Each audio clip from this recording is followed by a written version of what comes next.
The glitz, glamour, red carpet, and gift bags that cost more than what many of us make in a year. It must be time for the annual Oscars Extravaganza episode. Wes, Alexis, and Duane sneak into the back of the Dolby Theater and place their bets as to who they want to win and who they think will really win in this special Oscars episode of View the Right Thing. Let's all go to the lobby. Let's all go to the lobby. Let's all go to the lobby to get ourselves a treat. Hey, welcome to a very special episode of View the Right Thing.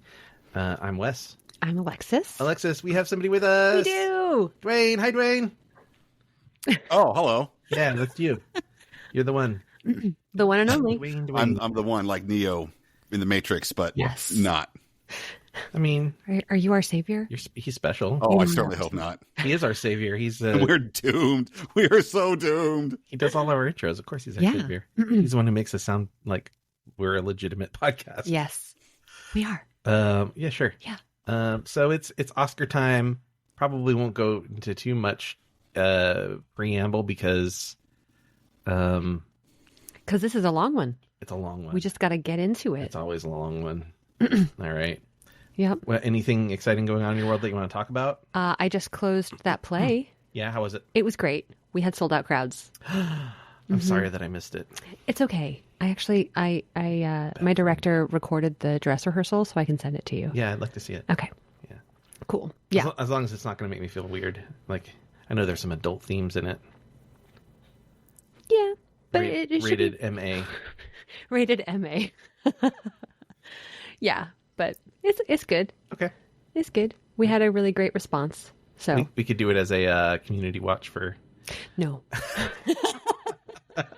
Okay, apparently we won't do it as a community watch for View the Right Thing. That's unfortunate. How are you? What's going on with you? Nothing. I just took a trip. Yeah. I'm back from snowy Ohio. It was really cold. It was really cold, you guys. Like real cold. I'm not made for that, I don't think. It's I mean, I did okay. I did figure out like it was like, oh, just a coat and a scarf, not enough for me. So it was like hoodie, scarf, coat, gloves, hat. You gotta have that. Yes. I did okay once I figured that out. Good. Took me a couple days. Good. Did you enjoy yourself? Yeah. I saw a museum. I saw a concert while I was there.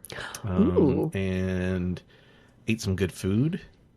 Apparently, that area of Ohio, the big thing is corned beef. Ooh. Which is there a large Irish population there? Not that I could tell. Huh. The pierogi was also a really big thing there. Mm-hmm. And my close friends know that I'm a big Reuben fan. That's my favorite sandwich. And so I tried a couple of different Reubens while I was there. So that was pretty exciting. Oh, nice. Yeah. Cool. That sounds fun. Oh, I saw the new Captain America movie too. Oh, awesome. Which I enjoyed. Very cool. And had, for the first time ever, I had always said I was going to do it, and I never did. Duane, you probably know what I'm about to talk about. Well, you'll recognize what I'm going to talk about. AMC Theaters has something at their concession stand, and they've had it for years. And I've always said, I'm going to do it. I'm going to do it. I'm going to do it. I never did it. I finally ordered the giant Bavarian pretzel. Oh, nice. It's awesome. How giant is it? It's big enough for two people to share. Wow. It's big. It's a big pretzel, and it comes with cheese. Yes. And you can get it like salted, unsalted. You can get everything bagel seasoning on it or whatever. Nice. It's really. Do you know what I'm talking about, Duane? I've not been to an AMC in a while, but if there's pretzels involved, especially if there's a cheese cup, oh, I'm so in.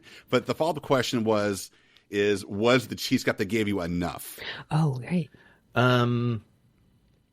I would say no. That's what I thought. It's $1.25 for another cheese cup. Here's the thing: I shared it with somebody, and they chose honey mustard. Ooh. Instead of cheese, whereas I had cheese, so it was enough for half of it for sure.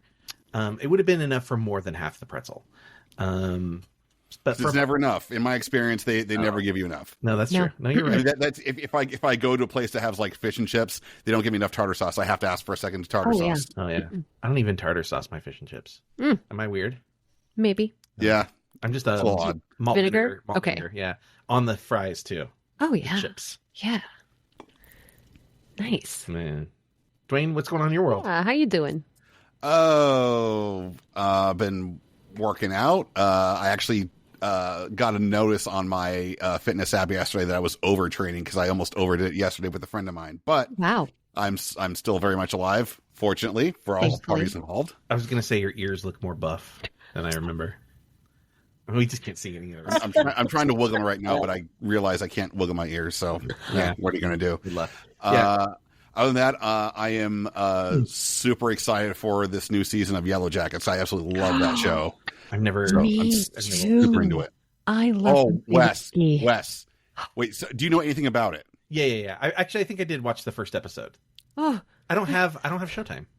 What am I going to do? It's not on Showtime. Yeah, it is. The first season's on Netflix. Yeah. So you can watch it there. It's on Paramount Plus. And it's I don't have Paramount Plus either. it's very much up your alley because it very much reminds me a lot of Lost. Yes. And you were a huge Lost fan. Yeah, I was a huge Lost guy. Yes. Yeah, I don't have. So it's actually a Showtime show. Oh. Paramount Plus does a thing where they include Showtime shows with Paramount. I don't know if they're both owned by CBS or what, or Paramount owns all of that. But They are. there you go. And so it's included, I believe, but I think it's actually a Showtime show technically. And so I don't have those things. I used to have Paramount Plus when I was watching Evil. And when Paramount decided to cancel Evil, I was like, fuck you and your subscription service right out the door. No, I wasn't angry about it. I mean, I was sad that Evil got canceled, but what a great show. Yeah. You guys watch Evil? I know of it. I kind of want to watch it. I just haven't gotten around to it. There's just so much to take in. It's so good. It's so good. It's like X-Files meets... It's got a bit of a Lost vibe to it because it's got the guy that played Ben Linus in it. Evil. But it's Kaya Gerber and Luke Cage. What's his name? Mike Coulter and Asif Mandvi. Oh, yeah. And Michael Emerson. And they work for the Catholic Church and they go to prove or debunk miracles and demons and things. It's awesome. Whoa. And it's very tongue in cheek and funny. Cool. It's surprising how funny it is. And so it started on CBS and then it went to app only in the second season. And once they made that transition, it was like the gloves were off. So everything got bigger, more aggressive, more swear words, sexier. It's just a very, very fun show. Nice. Should not have been canceled. So many should not have been canceled. I think it had high ratings. It was really critically well reviewed. Is it because it was talking about the Catholic Church? I don't know. And the actors all really loved being on it. And it was it's one of Stephen King's favorite shows of the last several years. And wow. Yeah, I mean, it's pretty high praise for something horror related. I'm pretty sure I think that's also available on Netflix as well. Yeah, I think so. And they did a really cool thing. So, they have intros for shows and then they have the little skip intro button. And in the last season, they started having fun with that. So it was if you press the skip button, a ghost will haunt you. It was different every episode. Oh, wow. Yeah. So that's clever. Yeah, pretty great. Nice. All right, I'll watch Yellow Jackets. Yes. You watch Evil. I'll watch Yellow Jackets. I'll figure out. Fair enough. Fair trade. I'll at least watch the first season since it's on Netflix. I have a friend who works for Paramount Plus, and I was like, I can't watch all of. Only season 1 is on Netflix, and she's like, it's all going to be in Netflix. Well, yeah, it's all moving there. Yeah. She's like, I got the inside scoop, and I was like, okay, thanks. I'll be patient. Yep. I do like all the actresses that are on that show. Yes. Especially Melanie Linsky. Everybody loves Melanie Linsky, though. Mm-hmm. She's delightful. In real life? Yeah. You've met her? Yeah, she's one of my cousin's really close friends.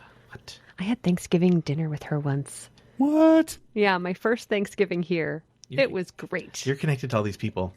They've never once been on our podcast. Just saying. Melanie Linsky. I don't have her number. You got your cousin's number? Yeah, but Melanie lives in Georgia. Wayne's not in California. He's on the podcast right now. Alexis, we have this great new thing called technology. What? The internet. What? Do you mean we've had customers? We've had people come on who aren't in this country? Yeah, that's true. We had Phil on, and he was in England. Right. She's like, who's Phil?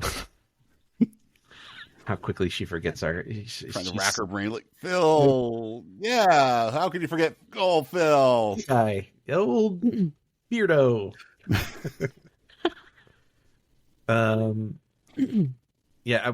Although, what movie is coming out pretty quick, and I keep harassing you about it, is, that movie that I don't want to see. But we got to see it. I know. Your friend made this movie. I know. Her friend made a movie, and I'm like, can we, A, go to the premiere, and B, get him on the podcast? I would like to interview him about the movie for the podcast, because I think he did something really interesting with it. So, what's his name? David Sandberg. Yeah, David F. Sandberg. F. Sandberg, yes. Who did the new Until Dawn film? Okay. Which again, as my friends know, I'm a big Until Dawn fan. So yeah, I'll see what I can do. Talk to that guy. I will see what I can do. It'll be a very favorable interview. I know. Oh, of course. You're not going to I'm not going to be like those fanboys who are like, oh, why is it different than the video game? Creative licensing. Just be creativity creative. in general. Yeah. All right. I'm going to stop grumping. Are you hot already? Yes. You are. You can't be hot already. What? It's okay. It's like I am a sensitive person. You are. You're a sensitive little flower. Yes. All right. Well, should we talk about the Oscars? Let's do it. The Oscars are happening on Sunday, March 2nd. That's like a week away. Mm-hmm. A week away from when we're recording this. Yes. This episode will come out very quick. Yes. How you guys feeling about Oscars? You guys excited? Yeah, I am. Are you gonna watch them live? Oh, I definitely will. I'll probably make pizza that night and just watch the whole shindig. I'm really stoked to see how Conan O'Brien does as host. I'm really stoked for him. Yeah, someone was asking me who was hosting. I was like, I don't know. So just a little reminder for those listening, this is like the best way if you have like an office pool. This is going to give you lots of information. You can hear our picks. Some of us, Alexis has won this competition once. Just once. Yeah, but this could be your year. This could be your year. Duane is new to the competition. So you know what? For newcomers do have like a weird, uncanny ability to sneak in a win. So maybe Duane's going to get that win. If I'd known that gambling was involved, I would have put down money. Yeah. We will post after each award is given. We'll post on Instagram an update to the score. How the scoring works is we get to pick 2 winners in each category. You can pick the same film or person for the category twice. So you're picking who you think is going to win, who you think the Academy will vote in. And then there's a 2-point value for that. So if you get that correct, you get 2 points. Then you can pick who you want to win, and they can be the same. You may want the same person to win. That's 1 point because, we want to give a higher score to actually getting it correct. Yeah. So you can get up to 3 points. I don't recommend stacking all of your votes. I think that's not a great strategy, but you do. I've got it. Look, there are plenty where I was like, I do want this person to win, and I do think they're going to win. Yeah. So it's you double down. It's going to happen. I thought this year I was going to be really split, but I was less split than I thought. I think I'm going to surprise you. I think I'm definitely going to surprise Alexis. Oh. So we'll see. We'll see how this goes. So I've created its own order in which we're going to do this. So we're going to start with there are a whole bunch of things that I have not seen. And like I basically front stacked how we're going to do this with the things I haven't seen. So we're going to breeze right through them. Unless you guys have something to say about any of these films, documentaries, shorts, things like that, we're just going to kind of whip through them fairly quick and figure out what our things are. Yeah. Although I will say that my picks are what I think the industry will do. Awesome. So even though I don't know anything about them, I know that. Just trust me. Just trust old Wes. Got the wrong side out here. All right, documentary feature film. Duane. Yes, sir. Yeah, we're going to start with documentary feature. It is in the middle column if you're looking. Got it. What's your pick? I'm For this, I'm going to go with soundtrack to a coup d'etat. You think is going to win? I think that one is going to win. And what do you want to win? I'm going to go with Sugarcane. Sugarcane. Like a little D here. Alexis, my friend. I think that No Other Land is going to win. No Other Land is going to win. All right. And I want soundtrack to a coup d'etat. Okay. My turn. Yes. All right. I picked for both Porcelain War Whoa. to win. Amazing. And I doubled down because I just don't know anything. I was just like, Sure. it might be a good idea to split them, just because like if you don't know anything about them, you just like have a greater chance of getting something. But That's why I did that. I'm gonna play a little risky. Go for it. Alexis, Yes. let's move on to documentary short. Cool. Right below that. Okay. What do you think is gonna win? I think The Only Girl in the Orchestra. Alexis thinks Only Girl in the Orchestra. What do you want to win? For no apparent reason, Incident. Incident. Mm-hmm. All right. We're just winging it over here, friends. I picked the same again. I did the thing where I did both of them the same. Mm-hmm. I picked I Am Ready, Warden. Oh. I know it's an MTV Films documentary. Okay. Duane, what you got? What I think is going to win is Instruments of a Beating Heart. Mm. Oh. Okay. And then what I would like to see win is I Am Ready, Warden. Okay. Right. Duane and I getting some similarities there. Woo! Okay. We're gonna move over to animated short film. I'll go first on this one.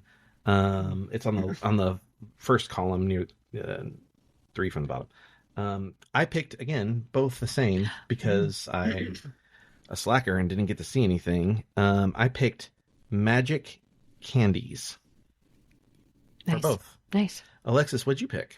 I think Magic Candies is going to win, and I want Beautiful Men. Okay. I want Beautiful Men. Who doesn't? Sorry. Duane, what do you think is gonna win? Suddenly this turned into a dating podcast. Oh, yeah. I'm going to go with I'm going to start with In the Shadow of the Cypress. Is going to win? Yep. And what I want to win is Yuck, because how often do you get a movie that has an exclamation point in it? That's true. So That's true. Okay. Look at that. We've done 3 already. This is not going to be a 4-hour podcast Breezing this time. through. Yeah, you say that. Yeah. Okay. What do I have next on here? I have, that's 14. For live action short. Duane, what do you live action think short. is Let me gonna find win? live action short. Oh, there it is. Got it. Let's see. I'm going to go with what I think will win. Mm-hmm. I'm going to go with I Am Not a Robot. Okay. And what I want to win would be The Last Ranger. My eyes are failing me. I saw that as The Lone Ranger. All right. Alexis. I doubled down. Yeah. I'm Not a Robot. All right. Could not have been more different than you two. I picked The Man Who Could Not Remain Silent as the winner, and I wanted Anuja to win. I don't know how you say it. Okay. Great. Moving on. Okay. Here's where we're going to start getting controversial. And I think you can address your controversial Great. thing, but I think we should address the film at large a little later, if that's okay. Yeah. Okay. So international feature, since she's got a lot to say, we're going to start with Alexis. Oh boy. We started with the sigh. It's odd, I guess, that Emilia Perez was the French foreign film nomination when The Count of Monte Cristo could have been the nomination, and I feel it was a better film. I didn't see it, so I guess I can't. Oh, you need to come over and we'll watch it. Jeff bought it. He was like, I love this movie. Okay. I will say I get why Amelia Perez was nominated. Yeah, I can't say in comparison to another film. sure. But I get on its own why that film was nominated. Right. So, when I watched Amelia Perez, I hadn't realized that it was a French foreign film. Okay. So I think French Amelia Perez is going to win. French director, Yeah, comes from France. not in French.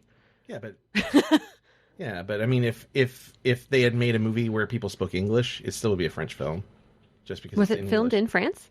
No. I'm just saying. But it doesn't matter. I mean, where Actually, it was. Is It filmed was filmed in France? Yeah, Emilia Perez was largely filmed in France. There you go. Huh. But I mean, it doesn't matter, what language people are speaking. It matters where the country, the origin of the filmmakers and where they're, where it's coming out, who produced it, Okay. Like the British produce films that are shot in the U.S. We produce films that are shot in England, but I wouldn't call them British films just because they were shot in England. Okay. Like Star Wars or something, they shoot that in England. Yeah. Some of it. Yeah. I don't know. I'm just throwing the argument out there. It's fine. So I think yeah. But I think when your complaint about there's another French film that you think is better, I think it's a valid complaint. Yeah. I haven't seen. Have you seen this Count of Monte Cristo? I have not. I've only seen the Guy Pearce one. It's terrific. The filmmakers, the two guys who do it are really fantastic, and they do such honor to the story. And they also, the year prior, they did a 2-part film of The Three Musketeers. And it's just stunning. It's cinematically stunning. It's all in French. And it's, the costuming is incredible. Eva Green is in it. Oh, I like Eva Green. Yeah. Oh, okay. It's really fantastic. So I would urge people to go and see The Count of Monte Cristo just because it's fantastic. I'm sad it was not nominated, but I digress. We this. I can't do anything about it. I've been there because we in a previous Oscars podcast, The Lunchbox was not nominated by India. They nominated a different film, and it blew my mind. And I was like, The Lunchbox would win the Oscar if it was nominated, and it wasn't. So I get what you're saying. I've been there. But you think that Amelia Perez is going to win. What do you want to win of these? I'm still here. I'm still here.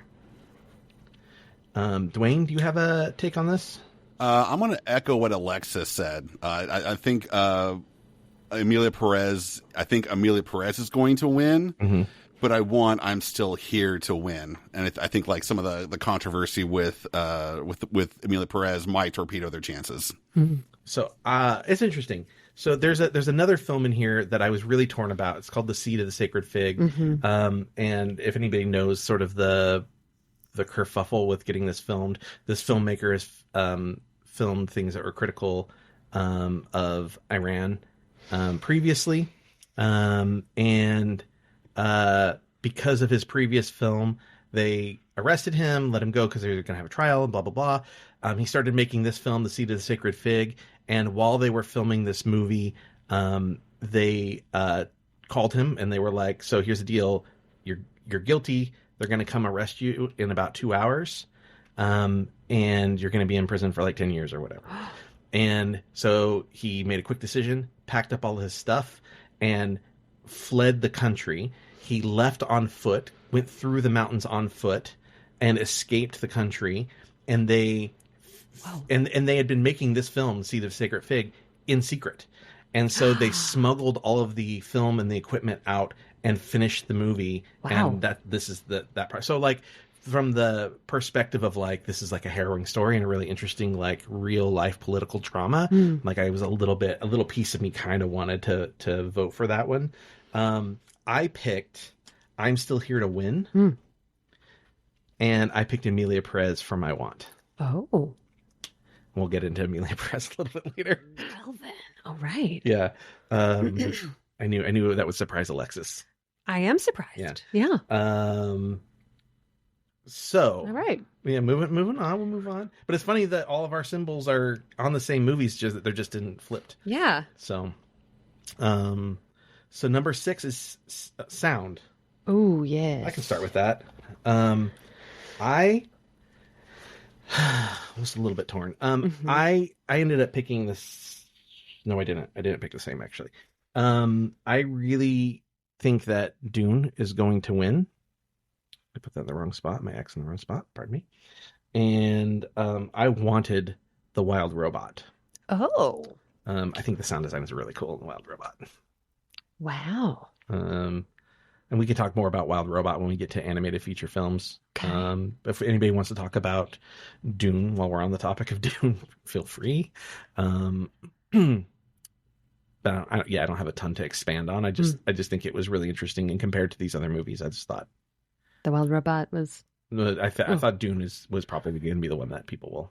Yeah, latch on to. that's the one that I want to win. Okay, so let's do Alexis. Sorry. No, that's good. Dune. You want Dune 2 to win, Yes. and you picked. A Complete Unknown. Oh yeah, also good sound design. So I think that's what will win. Is A Complete Unknown, but I want Dune. Duane, what you got? I'm going to put both my votes on Dune. Yeah, I feel like Dune might be a safe bet. It was incredible. Yeah, The sound was so amazing. it was really good.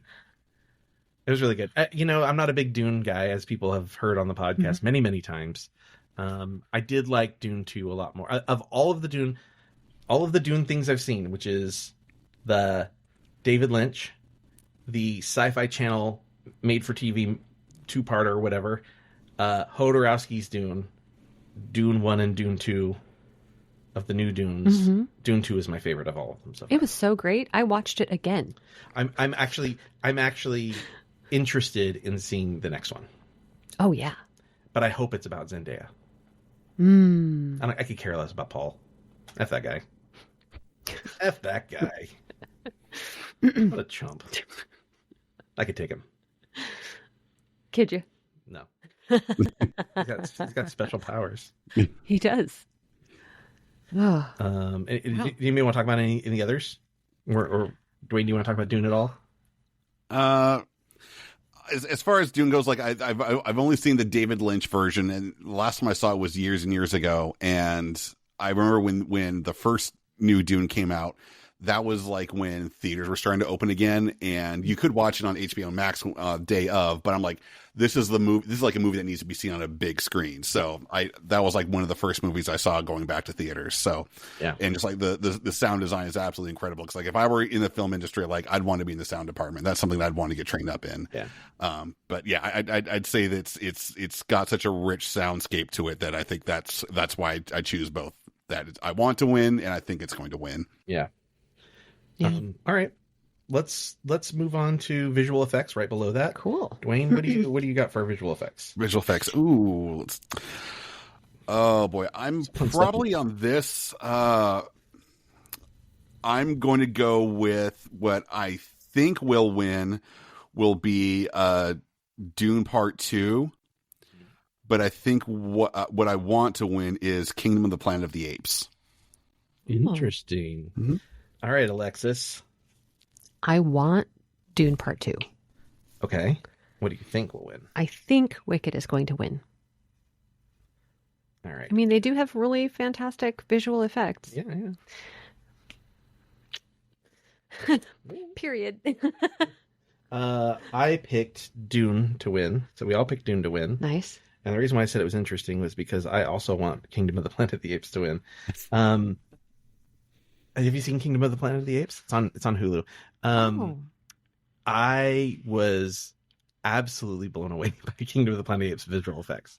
I did not care very much for the story. I thought the story was just a little like, I've seen it so many times and just a little bored by it. But like the visual effects were.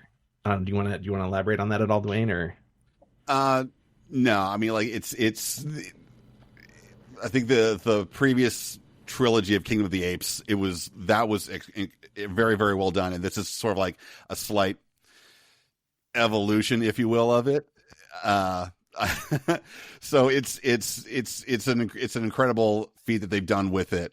So I think it's a solid choice. I think between that and Dune, like it's like that much of whether I go on board with both of them. For Dune, but I think Kingdom of the Planet of the Apes has that little bit of edge to it. Yeah, I don't think the apes get enough respect from like the Academy, which is why I think Dune is going to win. But man, so much of that movie is digital, and it all looks real. It all looks real. That's cool.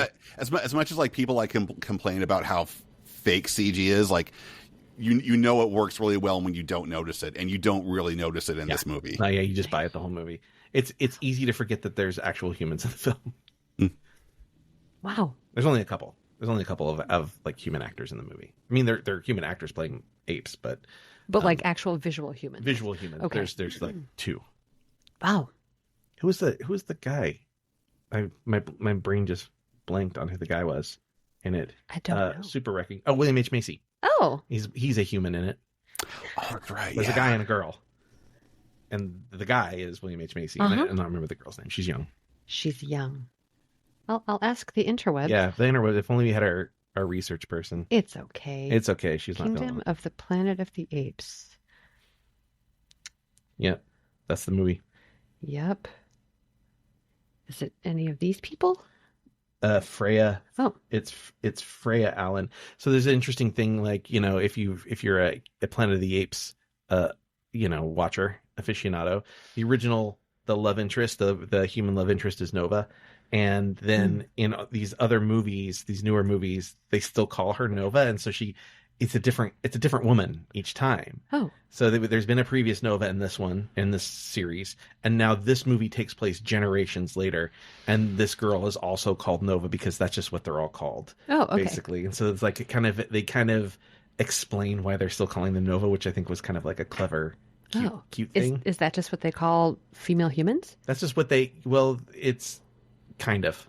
Okay. It's a little more convoluted than that, but yeah, basically. Cool. Yeah. Okay, that makes sense. Yeah. Nice. Now I need to watch it. I mean, it's good. I mean, it's all right. I wish I could have watched it. It's beautiful. I'll say that. It's beautiful. Cool. I've never seen Planet of the Apes. Oh, well, you should go back and watch the James Franco one, Dawn of the Planet of the Apes. Okay. Because that's kind of where it starts, and they reference a lot. Even though this is like 5 generations later or something, they reference the original storyline that ended with the previous movie. Cool. Do I need to watch the Charlton Heston ones? No. Okay. Thank you. This is all presumably prequel to the Charlton Heston. Oh. Yeah. Okay. I mean, I think it's its own thing. I don't think it's really connected, but the presumption would be that I think this is a prequel. Cool. Yeah, because I think like the original was like humanity nuked itself in an atomic war, and this is like the James Franco version is like a bioweapon that gets loose. Yeah. Wow. It's cool though. Tom Felton's in it in the first one. Who's that? He was Draco. Malfoy? Draco Malfoy. Oh. Yeah. He says the line. I'm not going to say what it is. I'm not going to say it. What? This is the Planet of the Apes? No. Dwayne knows. There's a line. There's a really famous Planet of the Apes line, and okay. Heston has said it. Phil Hartman has said it, and Tom Felton has said it. So you'll know it when he says it. Yeah, you'll know when he says it. Okay. Because it almost doesn't fit. Like it's almost like, oh, okay. Okay. but it's sort of like, he said the line at the same time, So you kind of just overlook it. Cool. Anyways, that's enough about Planet of the I Apes. hate every chimp I see, from chimpanzee to chimpanzee. Real quick, just a couple of these visual effects movies. Just so, Better Man as the Robbie Williams film, also featuring a monkey. Yes. Alien Romulus, I loved it. It's a fantastic film. Maybe the CG's a little wonky to me in it. I think that's the issue that would torpedo it. Yeah. Although the alien creature, dude in a suit. Cool. Super cool. Not what you would think was a dude in a suit, but it was a dude in a suit. Real tall dude in a suit. Nice. Yeah. And then Wicked. Yeah, I think you kind of covered Wicked. I mean, it's visually really spectacular. I felt like some of the CG, like especially when you have a movie like Kingdom of the Planet of the Apes in the same category, the monkeys in it did not buy them. When they were in Wicked. Okay. Yeah. Sorry. In Wicked, I just like there's something so CG and like there's a little Uncanny Valley. Like that something's not quite right there. Yes. Whereas in like Kingdom of the Planet of the Apes, they look I don't know. It just works. They look so good. It is interesting that 3 of the movies in here Had monkeys. Yeah. Yeah. Well, apes. We're all apes on the inside. So there's a 60% chance that an ape-themed movie is going to win one of these. So we've spread things out pretty good. That's a good point. That's a good point. Okay. Now we're on to Film editing. Woo-hoo. Oh boy. Are you ready for film editing? Yes. You want to go first? Sure. Okay. What you got? What I think is going to win, Wicked. I think that's what the Academy has chosen. If it doesn't win, no one will mourn it. So whatever. What I want to win. Yeah. I was even surprised at my answer. The Brutalist. Interesting. Yeah. Okay. Hey. Okay. A for Alexis. Duane. Yeah. Film editing. What I would like to win, it would be Conclave, Mm-hmm. and what I think the Academy will pick will be The Brutalist. We about to start blowing some minds here. We are all over the place. I love it. I'm gonna tell you what I want to win first. Okay. What I want to win is Conclave. Really? Yeah, I was really impressed with like the sort of intensity of and sort of like the build. There's something really interesting about Conclave, and it starts with the editing, and that's it's kind of what I would call like an invisible movie, where like nothing like pulls you out and makes you stop and think about that one thing. You know, you don't stop and think about the editing, you don't stop and think about the music, you don't stop and think about, you don't really even stop and think about the story. You just go where it goes, right? And so in that way, it's kind of invisible. And I think there's something just like it would be easy to overlook Conclave, which is why I didn't pick it to win. But I want it to win because I think it's like just this like really, really well done. Yeah. And my pick to win is Anora. Love that look. For all of you just listening, I practically broke my neck looking at Wes. Yeah, I just like that movie just moves, man. It just moves. I really thought Alexis was about to flip a table right there. Wait till we start talking about Amelia Perez later. Yeah, no, I just it's edited by Sean Baker. I mean, he's like definitely a true auteur. And I really respect the work that he does. And I just don't feel like that movie like ever just like I never felt like it dragged, you know, just That's so interesting. Yeah. You felt like it was dragging? Really interesting. Interesting. It's going to be an interesting time to calculate votes this year. Yeah. So there we go. Wow. And I'm sure there's like a low hanging joke about The Brutalist had an editor. I know, right? Yeah. That's true. 3.5 hours. What? There was a part of me that, so prior to having seen everything, Yeah. I was like Brutalist. The Brutalist is just going to run away with everything, and I do not think that anymore. I think the editing is fantastic in The Brutalist, but like, talk about a movie that feels like 3.5 hours. You know, like it is 3.5 hours if you feel every minute of that movie. Yeah. That's not what I really want. Like Oppenheimer, I felt the opposite, right? Like it's like 3 hours, and I felt like it moved. You know? Oh, for real? Oh yeah. Oh, You and I watch movies very differently. I know. I know we do. We have different attention spans and different interests, Oh yeah. and that's fine. Different You know, interests. Yeah. That's nice. That's a nice way of her saying, shut up. Move on. No, I'll have more to say when we get to the Best Picture segment. Yeah. Yeah. Okay. For what it's worth, I also think Emilia Perez is edited really, really well. It's real, again, another really snappy, and musicals are really challenging. Yeah. And with the type of music that they chose to do, they weren't like theater ballads. They're, you know, they're like very modern and kind of hip hoppy and A little gritty. and real gritty. Uh oh. Did we lose Duane? We lost Duane. He'll come back. He'll come back. But yeah. So I don't know. I thought the editing in Emilia Perez was really good too. I just don't think it's gonna win. Yeah. The more that I think about it, yeah, it did. Let's text Duane. Okay. I'll say Come back. Does he even? Yeah. Does he even know he's gone? He might just be talking to himself. This is what we get inviting this Newbie. amateur on. It's okay. It happens. We're going to take a top break. Remember that one time we have Phil on? We talked about Phil earlier. Yeah. And the whole internet went down. The whole It internet. was crazy, crazy shit. He should be there shortly. Mm-hmm. This break brought to you by Tater Tots. They're delicious.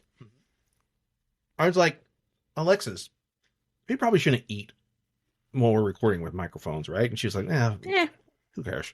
As long as we're not smacking like into the microphone. Mm-hmm. Okay. What kind of inflammatory argument can we get into while we're waiting for Duane? Oh my He comes god. back in and we're just like screaming at each other. That's interesting. We had a wide range of choices for film editing. Yeah.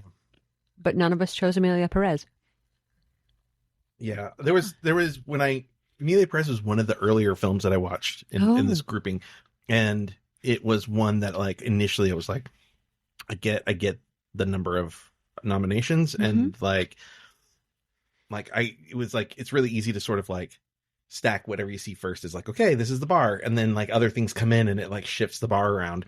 But yeah, he has to reboot. That's okay.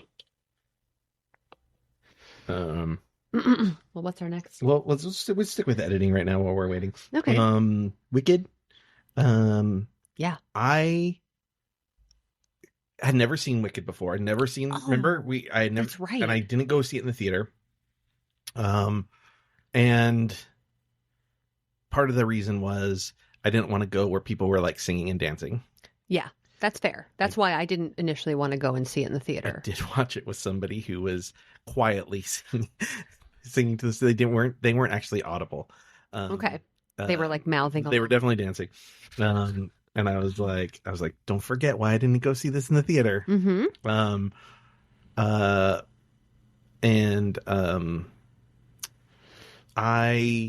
So this is my first time seeing it. I was a little worried about like, oh, am I going to hate Ariana Grande? Am I going to, how am I going to feel about this? And I liked the movie a lot. We'll get more into it as we get there. But regarding editing, I thought it felt long. I didn't, that's usually like my sort of like my first indicator for editing, right? Whether or not you feel like you've been in a movie for that long. Sure. And I felt that with Wicked.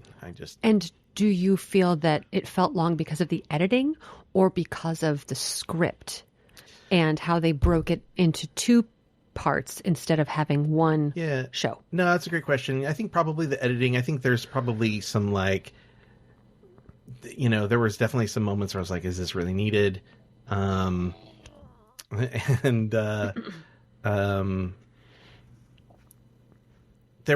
weird. There were moments where I was like, I wish that we were holding on some things longer, and moments where I was like, yo, get out of this. Like, go. So I just, maybe my complaint is maybe I felt like the pacing wasn't what I wanted out of it. Not to say it wasn't good. It's obviously nominated for an Academy Award, so it's obviously excellent editing.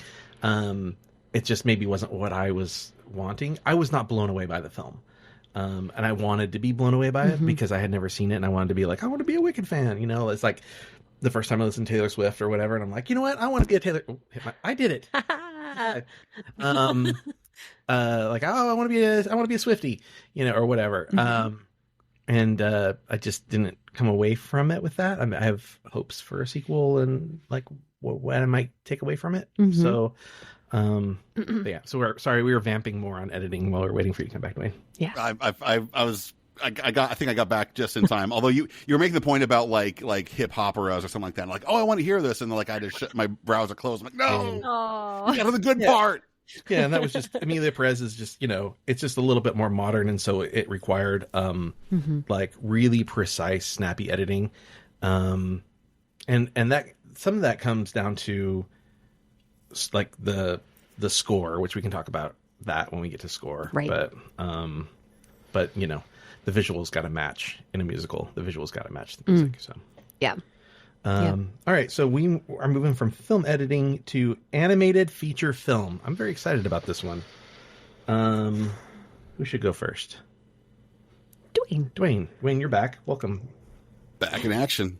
Oh, okay. So I'm going to say, I think what will win is Inside Out 2. Okay. And what I want to win, I'm going to go with the Wild Robot. You go first. You want to go first? You go first. I picked, and I did see almost all of these. And I picked the same thing to win that I want to win, which is the Wild Robot. Oh, nice. A great indicator for me to whether I connect with the film is whether or not I cried. Oh. I will say I was watching Inside Out 2 on an airplane and struggling to not cry in front of hundreds of people. I did like Inside Out 2 an awful lot. I liked Wallace and Gromit, but it just felt like the same Wallace and Gromit that we've seen already. It felt like The Wrong Trousers. It was it was an extension of The Wrong Trousers, which won an Academy Award years and years ago. But it's an achievement in hand sculpted animation. Yeah. But the movie itself just didn't really grab me. Wild Robot, I cried. I was afterwards, I was like, I need to call my mom. It was a very very easy to connect to. I thought it was a really beautiful story. So I'm a big fan of the Wild Robot. Yeah. I didn't get to watch all of these, but I was able to catch little snippets of them for this. I want the Wild Robot to win, and I think for no reason other than my brain told me so, that Memoir of a Snail is going to win. Interesting. I know. All right. I know. Okay, so now we move on. Does anybody want to say anything about any of these other films? Anybody want to weigh in on Wallace and Gromit or Flo or? No. Okay. Sorry. Cool. No, it's fine. 10 is what we're on. The only thing I'll say about Flo is I did see it. I did really enjoy it. I think the only thing that's holding it back is that I don't think it's as accessible just because there's no human dialogue in it. So I think that might kind of hold things back because people really think of animated features as more mostly children's entertainment. Yeah. So I think that some of the voters kind of see it through that eyes, what would my kid want to see again? Yeah. So yeah. I think so that's hence Inside Out 2 of the Wild Robot would be the leading contenders for that. Yeah. I mean, going with Disney is almost always a safe bet. So I get it. Yeah. But just to play devil's advocate, there are some really great animated films from the past that weren't really meant for children. And what I'm thinking of in particular is the Triplets of D'Urberville. What did I just say? D'Urberville? Thank you. I was gonna try and ask you if I could guess what you were gonna say because I already knew. Is that what you were gonna say? I love it. The Triplets of Belleville is so great. It's great. Won the Academy Award. Oh, it did? Yeah. Mm-hmm. Not really. I mean, not it's not for kids, but it's more... It's definitely not for kids. I don't feel like it's for kids. Yeah. Kids. It's like one of those movies where kids could watch it but not understand it. Totally. Yeah. We know each other so well. Yeah. Look, we've been doing this for a little bit. Yeah. Okay, so to maybe one of Alexis's favorite categories, if not her favorite, ? We're moving to costume design. Duane is in that first column at the very bottom. For those listening, we're using the official Oscars ballot that you can download off of the Oscars.com website. Yes. So when I say, it's in the first column at the bottom, you all can follow along as well. Yeah. So do you want to go last since this is your category, or do you want to go first? Sure, I can go last. That's fine. I feel like you're the authority on costume design out of this group. So I'll go first because I feel like we've been making Duane go first. Oh, I'm so intrigued. A bunch. I'm gonna absolutely blow your mind. Are you ready? You better. Are you? I am. Are you you have your hand over your phone? Yeah. I doubled down on costume design. Legitimately doubled down, not because I didn't have an opinion. Okay. I doubled down on Wicked. Wow. Feel like I've grown as a costume appreciator. I thought all of the costumes were really good. I couldn't tell you if A Complete Unknown was accurate. Like, I'm like watching it and going, is Alexis complaining about zippers right now? Or, Zippers existed in the 60s. yeah, I know. I know. I thought Conclave was excellent costumes, but like we've seen Bishop costumes like over and over and over, like ad nauseum. I'm done with it. The two popes? Yeah, well, just happened. And kind of what we were talking about with Conclave before is that it's sort of an invisible film. So everything is great. The costumes are amazing in it, but it's so easy to kind of forget to think about them because you've seen them a million times. There's nothing in there that like I felt like was like wholly unique about the costume design in that film. On the other hand, Wicked, almost the entire thing is wholly unique. You know, there's not just like there's things that you could recognize, but things added to things that you recognize. So it's like a combination of things that I thought was really kind of fun and interesting, and I enjoyed that aspect of the movie. Duane, what'd you pick? I almost wanted to go with wanting Nosferatu to win, but I think I'm going to follow in your footsteps and say that I think Wicked's going to get it because I think like those are the kind of pieces where there's a lot more variety, and I think like you were mentioning with Conclave, I think the costume design of Conclave is a little monotonous. There's not as much variety. It looks great, of course, but there's not as much variety. But I think Wicked has that variety. So I think that's the shoe-in to win. Okay, and is that what you want to win also, or?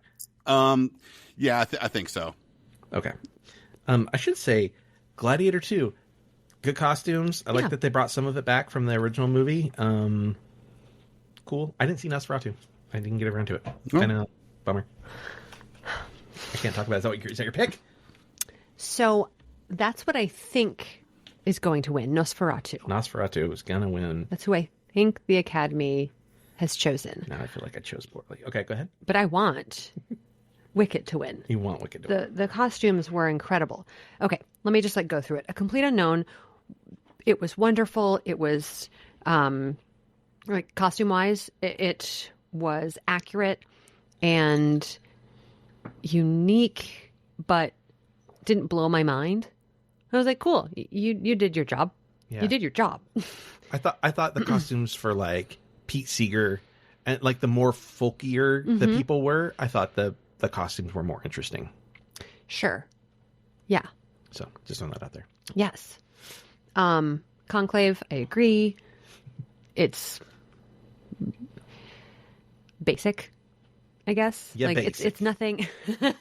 It's not like, oh my God, look at that cloak or whatever they wear. Yeah. I'm not Catholic. I don't know what they wear, but it's those things, the robes and stuff. Gladiator 2 was fine. I think I enjoyed the costumes from Gladiator the first. Oh, interesting. Okay. More than this one. Yeah, I think about when I think about like Gladiator 2, you know, between the twins, Denzel, and the mom. Mm-hmm. I can't remember the actress's name. Connie Nielsen. Thank you. Yes. Those costumes are really like beautifully ornate. Mm-hmm. And Denzel's, I think, in particular, are the ones that stand out to me. But yeah, so I enjoyed the makeup more than the costumes in Gladiator 2. Oh, interesting. Oh, yeah. Okay. Yeah. Shoot, I just lost my. I'm sorry. Little form. Nosferatu, I found to be very moody and unique, and like it just popped in a different way. Yeah. Which is like, it was hard to choose between Nosferatu and Wicked because they're completely different.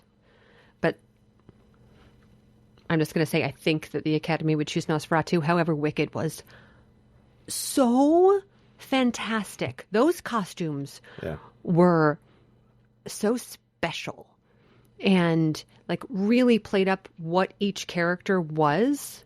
Yeah. It wasn't just like, oh, this person's a witch, and so they're going to wear this thing. Yeah. It like played into the character. Mm-hmm.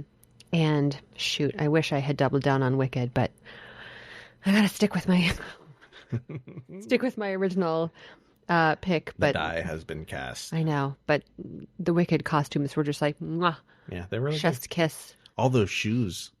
So many shoes. So many shoes. It was really beautiful. Yeah. Okay. Anything else you want to say about costume? Before I No. move on? No. All right. We're going to move on to, that was 10. We're moving on to 11. Makeup and hairstyling. I wanted to kind of keep two things kind of similar together. Mm-hmm. You go first this time. Okay. I think that what the Academy has chosen is Wicked. Okay. However, I want the substance to win Interesting. because it was so Il Mostro. right. It was so unique. Yeah. I think that they did such a fantastic job with how the monster comes out. Yeah. Oh, all of it is. Yes. Did you see the substance, Duane? I really wanted to, but never got around to it. Oh boy, it's Wow. Yeah, it's very intense from what I understand. it's very gross. Yes. I before I watched it, one of my old roommates was like, "It is grotesque." And I'm so glad she said that because Had you not known it? had I not known and gotten into it, I'd be like, "What is happening?" Yeah, the first scene with the substance would have really picked you. I'll go next. We'll do Duane. Okay. So you picked Wicked, and then you think the substance will win. Correct. I want the substance to win. You picked Wicked. You want substance to win. I doubled down because I think and want the substance to win. I was really torn because obviously in Wicked there's a lot of makeup going on there, and the hair, a lot of hair. Yes.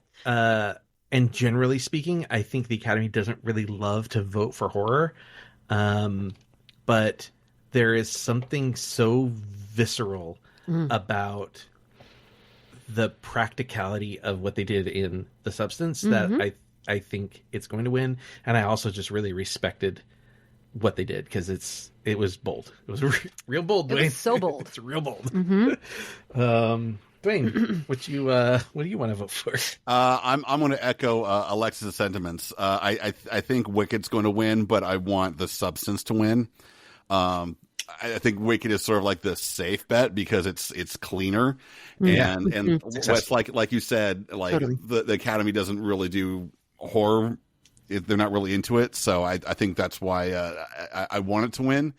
Because I think in a sense they do have a shot because I think the Academy is probably loosening up a little bit in the last couple of years. So I think the substance does have a pretty decent shot. But again, Wicked is sort of like the clean version for them. So it's Right. not going to be as freaky. So those are my choices. Nice. Yeah. And when I choose the substance, that is not to say that Nosferatu didn't also have really fantastic makeup. Yeah. Oh, it did. Yeah. I also didn't see Different Man. It was like I kept trying to get to it. It's on Yeah. Max. It's not like I didn't have access to it. I just didn't get to it. Yeah. And I'll just say I thought Emilia Perez also had really good makeup in it. Especially the early scenes pre-trans. Pre-surgery. Pre-surgery was really, thank you, pre-surgery, not pre-trans. Pre-surgery were really interesting to me. I've seen the only other time I've seen a character before, a trans character before and after surgery is Orange is the New Black. Yes, I knew you were going to say that. And that wasn't even the same actor. It was his brother. Her brother. Her brother. It's okay. We can make mistakes. We just correct ourselves. Yep. Acknowledge it.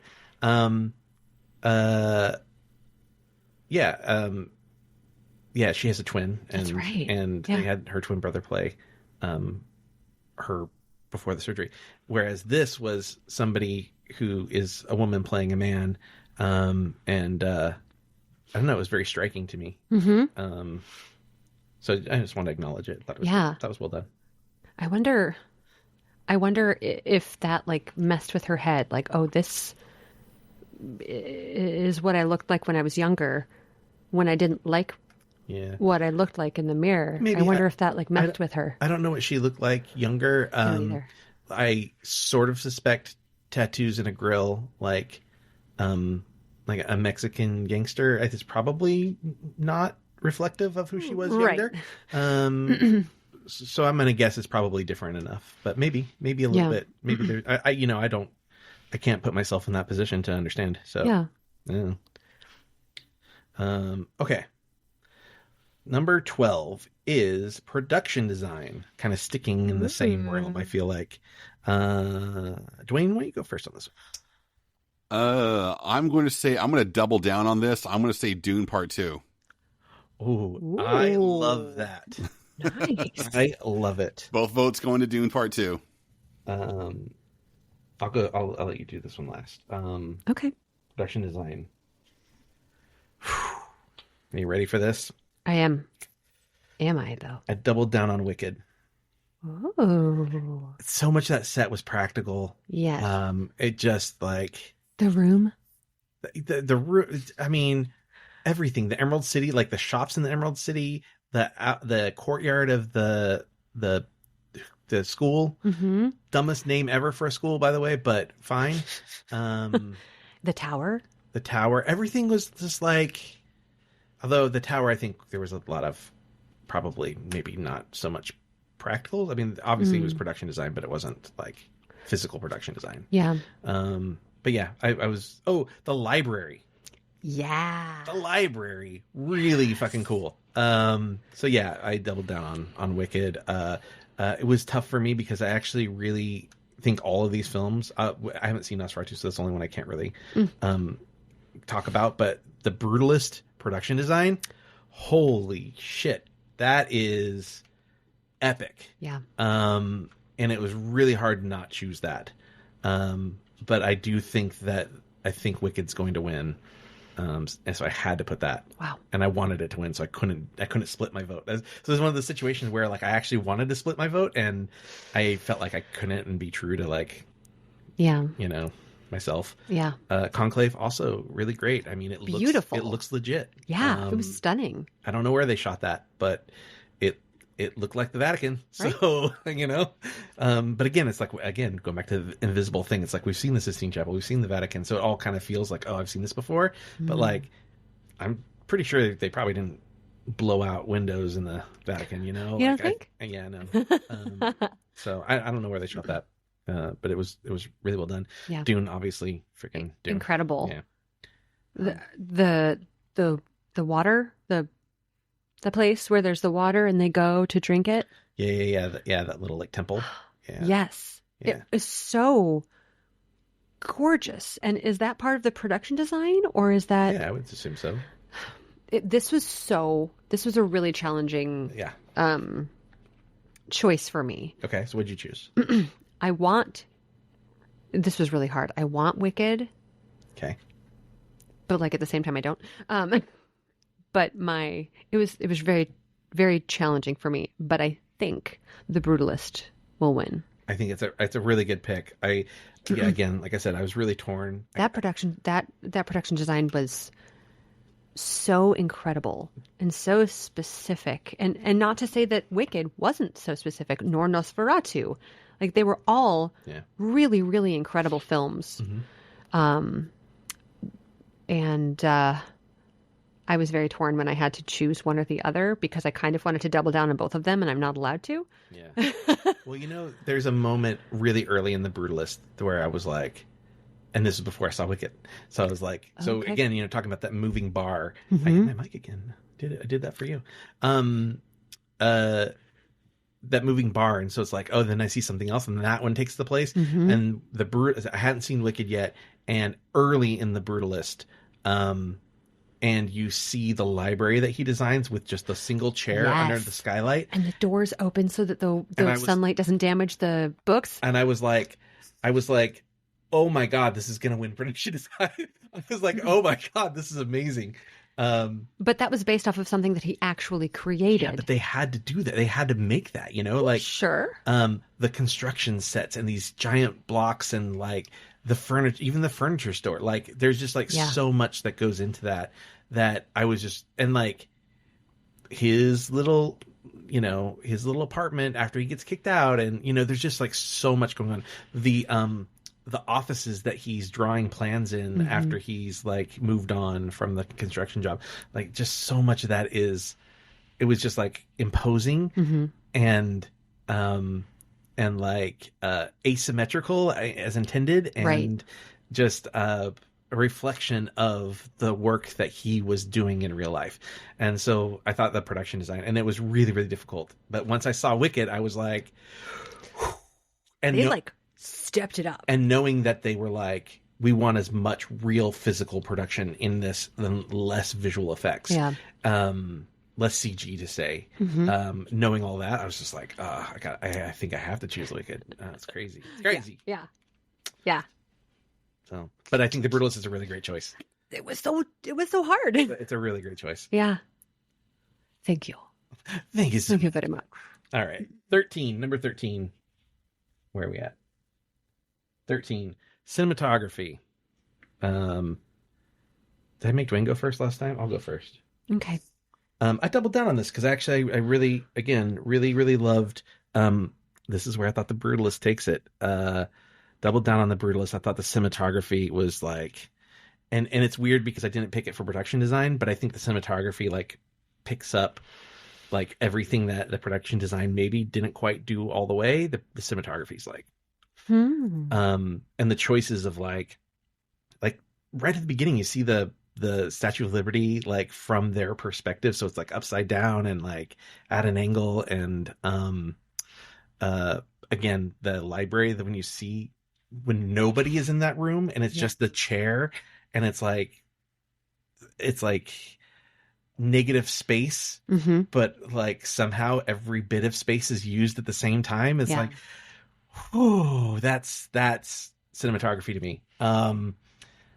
So yeah, I just like, there's this, you see it in a lot of promo pictures, but when he's watching the furniture being welded kind of near the beginning, and it's like super early morning and the sky is like super dark blue behind him and the sparks are shooting up, it's like, come on. It's beautiful. It's beautiful. That's the kind of stuff that like, that's what I want to see when I go see movies and just be excited about film in general. Like that's the kind of stuff I want to see. So why don't you tell us what you picked? Oh, okay. So I'm going in a different direction. Okay, I like it. I want Dune Part 2 to win. Oh my. Cinematography. You want it to win. I do. Okay. It's beautiful. I mean, in a weird way. As someone who I didn't really want to go and see it. I didn't. Same. And a friend, my buddy, was like, come see Dune with me. And I was like, okay. If anything, we get to hang out and watch this movie together. You've seen a movie. I've seen a movie. A lot of times I will just acquiesce to go to a movie. Yeah. Because it's a way to get to hang out with my friends. Yeah. That's how I get her to Marvel. But I was really, really struck by the cinematography. It was just so beautiful. For a lot of brown. It's very beautiful. I know. Yeah. I get the cinematography made me feel more. Yeah. They do a lot of they let shadows do a lot of work in that movie. Which goes a long way, and it's also really understated, underused. Underappreciated. That's what I'm looking for. Yes. Shadows are underappreciated in film, I think. Agree. And speaking of shadows, what I think is going to win is Nosferatu. Speaking of shadows, I was like, I know where I'm going. You really need to see it. I will. It's on Peacock now. Good. It hit Peacock on Friday. And I was like, I'm flying in. I was just like, I get home, I'm going to watch one of these movies. There's another Best Picture movie that I had tickets to yesterday, and I ended up canceling them. So my flight out of Ohio was delayed. Oh. Then then once we got on the plane, it was delayed even longer sitting on the plane. And then we got in late to DFW where my layover was, and then that was delayed. And then it left even later than the delayed time. Gross. So by the time I got home, it was 9:45 p.m. And I was I was hungry and tired, and I was like, I want to eat and shower, and then fall asleep. And then yesterday I was just like, I just don't have the energy in me to go out to the theater. So I missed one of the movies I was the most excited about last year, which was The Nickel Boys. Oh, right. And it's only showing in one theater for one showtime yesterday, That's anywhere around here. so hard. Yeah. So Yeah. I didn't get to see Nickel Boys. So, anyways, I don't even know how we got on that. Duane, what are your picks? Nosferatu's on Peacock. I didn't watch it because I was too tired to like focus my brain. Yeah. So Duane, what are your picks? Okay. Well, I've only seen 3 out of the 5, so I have to pick 2 that I've seen. Although of course I could roll my lot with something I haven't seen just because I feel like it. But I would say very similar to what Alexis went with. I want or rather I think that the Academy is going to choose Dune Part 2. Interesting. And what I want to win is Nosferatu. So you're like Alexis, just reversed. Yeah. Yeah, because there's a lot of shadow that Nosferatu plays with, where you kind of look in the darkness and you can see like these outlines, and your brain starts filling in the little details. Wow. So the way they did that was very, very clever. It was done very well. So yeah, so that's my lot for that. Now that you've cast your votes for Nosferatu, let me ask a question since I haven't seen it. So is there a possibility that the Academy goes, we've seen this before, we don't want to vote for it again? Like, because I know, like, what I do know about Nosferatu is that, so Nosferatu is an F.W. Murnau film that was remade in the 70s. And then this is another remake. And I know that this film uses shots from, like, they've recreated shots directly from both of those films. Oh. And so I guess my question is, and again, I haven't seen it, so I couldn't really weigh in, but as 2 people who've seen that, do we think that the Academy might be like, well, they're just recreating something we've seen before? Is it that interesting? Like are the sets like German expressionist and, like, you know what I mean? Like, are they like, oh, there's these funky angles and big shadows, and we've seen Nosferatu like this before? I'll let you go first, Duane. I'd say with the 70s remake, that's something from 50 years ago, and I don't know the Academy would have a memory that lasts that long. So they may see this as through fresh or younger eyes, because you have like a younger generation of cinematographers that see it and would throw their lot in with the newer Nosferatu. Yeah. I mean that's definitely something that could be considered, but I don't see it as being too big of a factor. Yeah. Okay. I would say if they thought it was too similar to a previous Nosferatu, it wouldn't have been nominated. Unless there's nothing else to nominate. I mean, it didn't. It like, for example, like, it didn't get a Best Picture nomination. For example, you know, like. Well, that's like, for a reason. Yeah. Okay. We'll go there in a bit, I guess. All right. No, I mean, I think you're bringing a, interesting take on that. I just don't know. I just sort of wonder if that maybe will dilute the vote a little bit. Okay. But I don't know. I don't know. They don't let me vote, so. Those jerks. They got to let you in. Tell me about it. Let's work on that next year. Next year. Yes. I should get to vote. If I ever get all of these right, I should get to vote. Yeah. You hear that, Academy? Yeah. I'm making you agree to that. You're listening to our podcast. Yeah. All right. 14 is original score. It's in the middle near the bottom.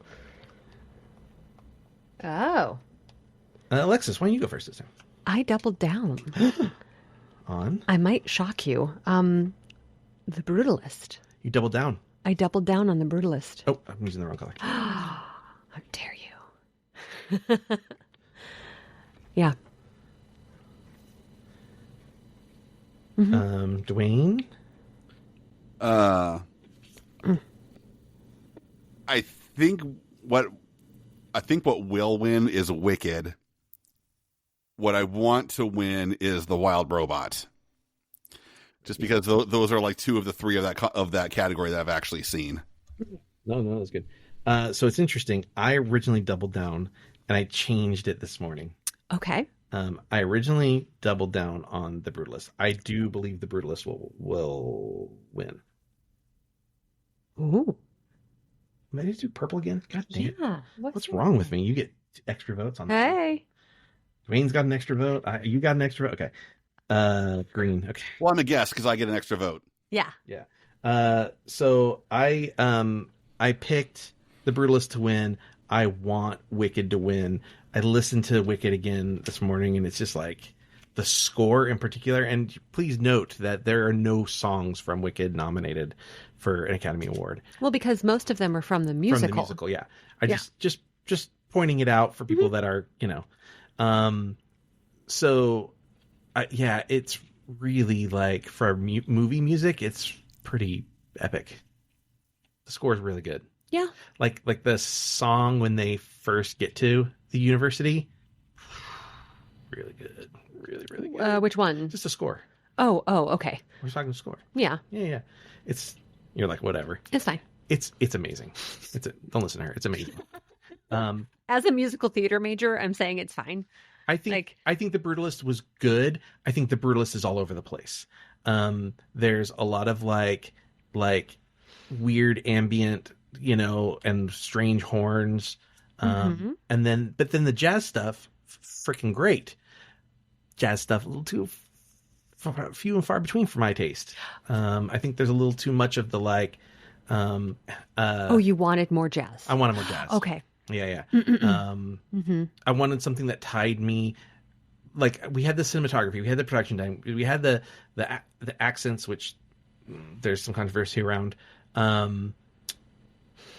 I think everything tied me into the movie enough that I didn't need the music to be completely reflective of the Brutalist. And like it could have been there, but not as like in my face.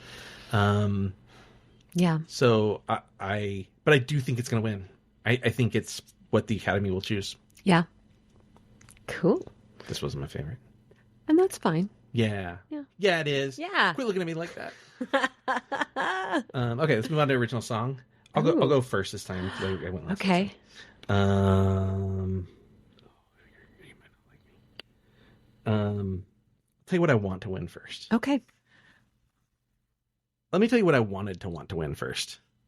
But I didn't vote for. I didn't vote for it. I wanted Like a Bird. I wanted to want that more.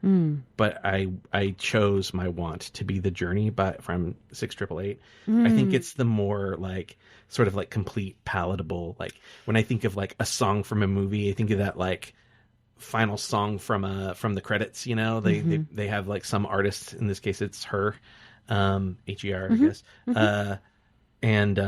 So that's what I want out of my original song.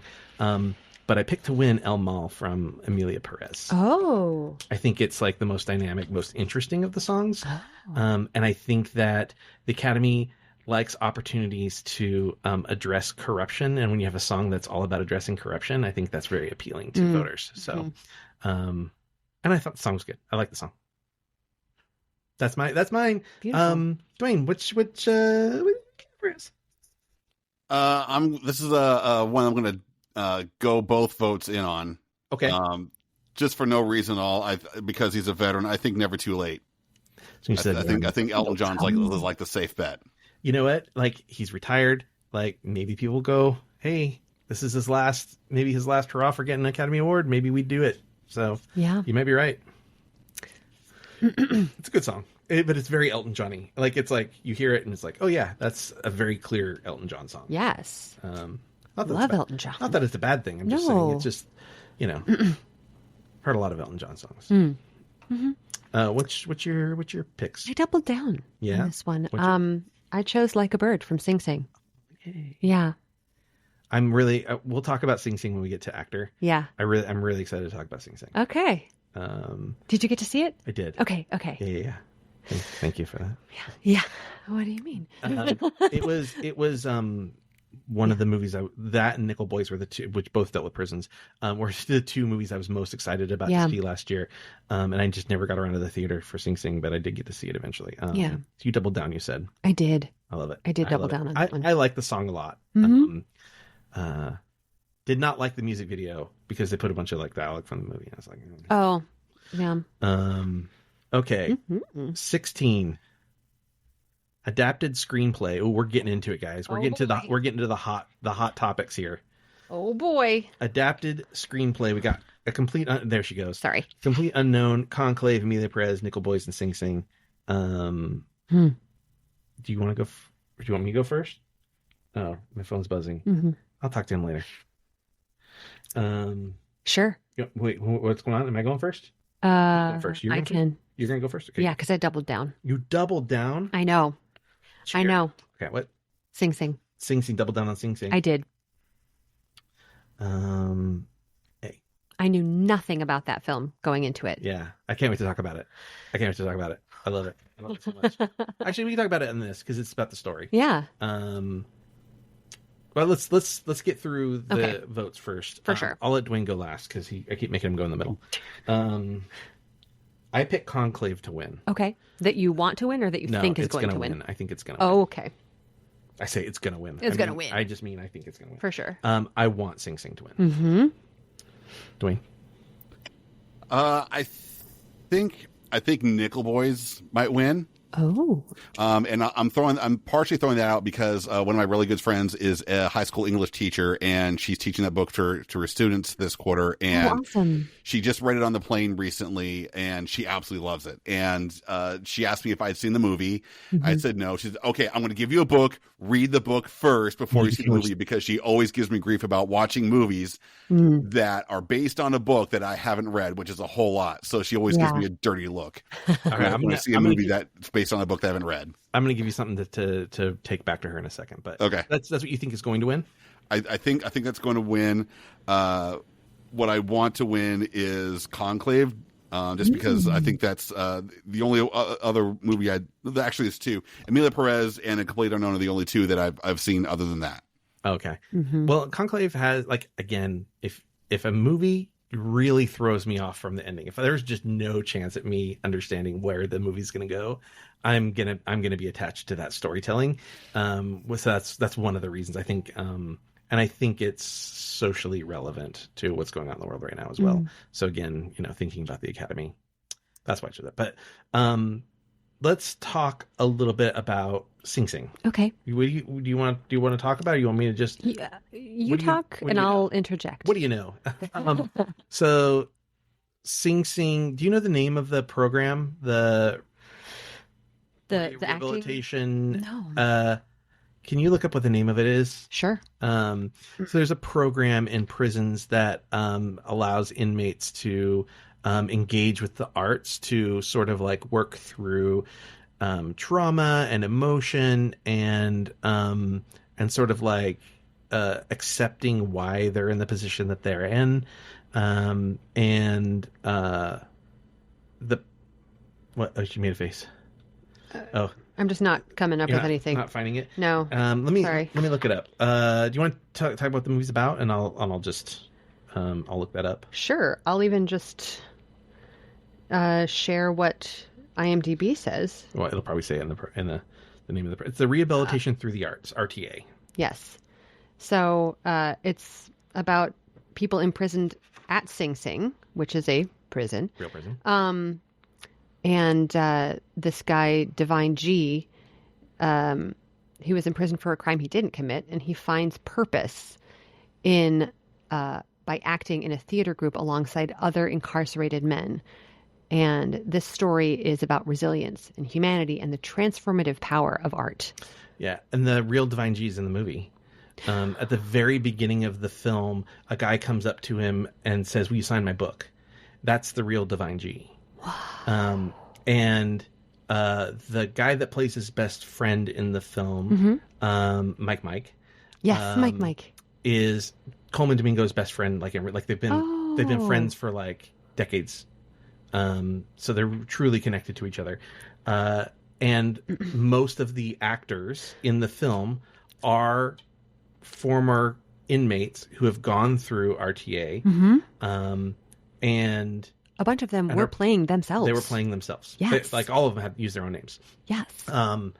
And so recidivism in prison is like a huge deal. And so they keep track of like recidivism rates. And on average, the recidivism rate for an inmate is 60%. You're 60% likely to come back.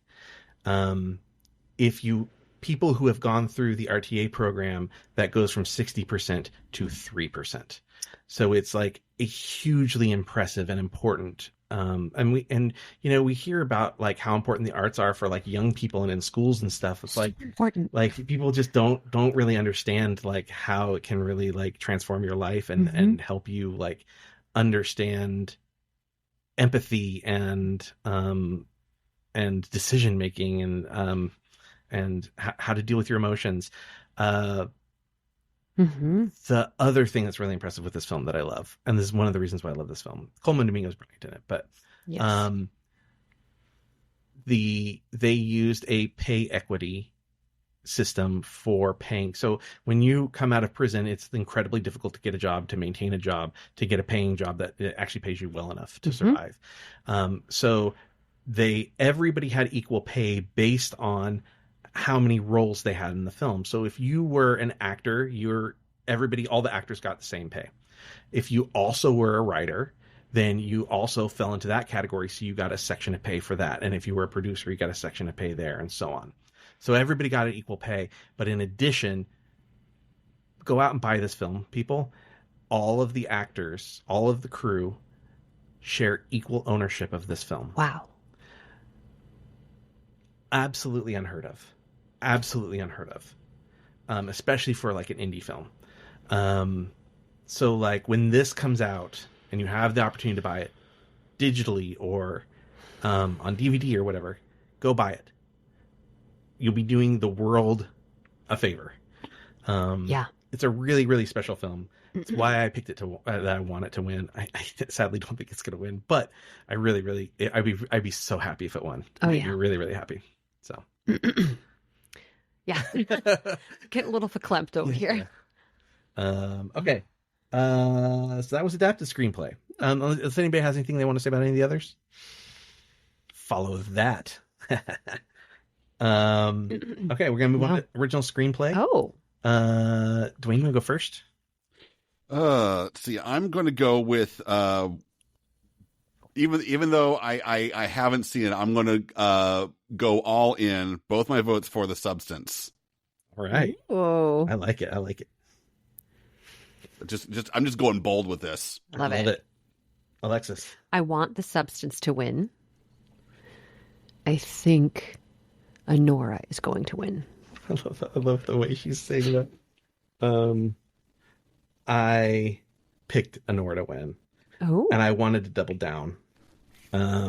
But like Alexis, my want is The Substance, because I think there's something like really special about like the conversation they're trying to have. I mean, this probably hits home for you more than either Duane or I, about the state of like the value of women in society, but especially in the entertainment industry. I mean, that's the view they take is from the entertainment industry, but it's not beholden to just that. Right. So I think they're having a really interesting conversation about women's worth and self-worth. Because it's not just about like how other people see women, it's about how they see themselves. And what people are willing to do to cling to the things that they want. In this case, it's like power / fame, but acceptance. It could be a lot of things, right? Yeah. So I think that's why I want it to win. But I'm a little surprised you didn't pick A Real Pain. I know. Yeah. Can I tell you something? Yes. It's one of the movies I didn't get to see. I know you were dying for me to watch it too. But we'll get there. We'll Yeah. We'll talk about it. Yeah. I mean, I have more to say about these films when we get to Best Picture. Yeah. I just don't want to like say it all now and then not have anything. Yeah, I wanted to address Sing Sing since it wasn't a Best Picture nominee. Yeah. And since we were talking, which is such a bummer that it wasn't. It wouldn't win. I mean, there's no chance it was going to win against a bunch of these films. So. Yeah, it's hard. Yeah, it's hard. All right. So moving on to 18.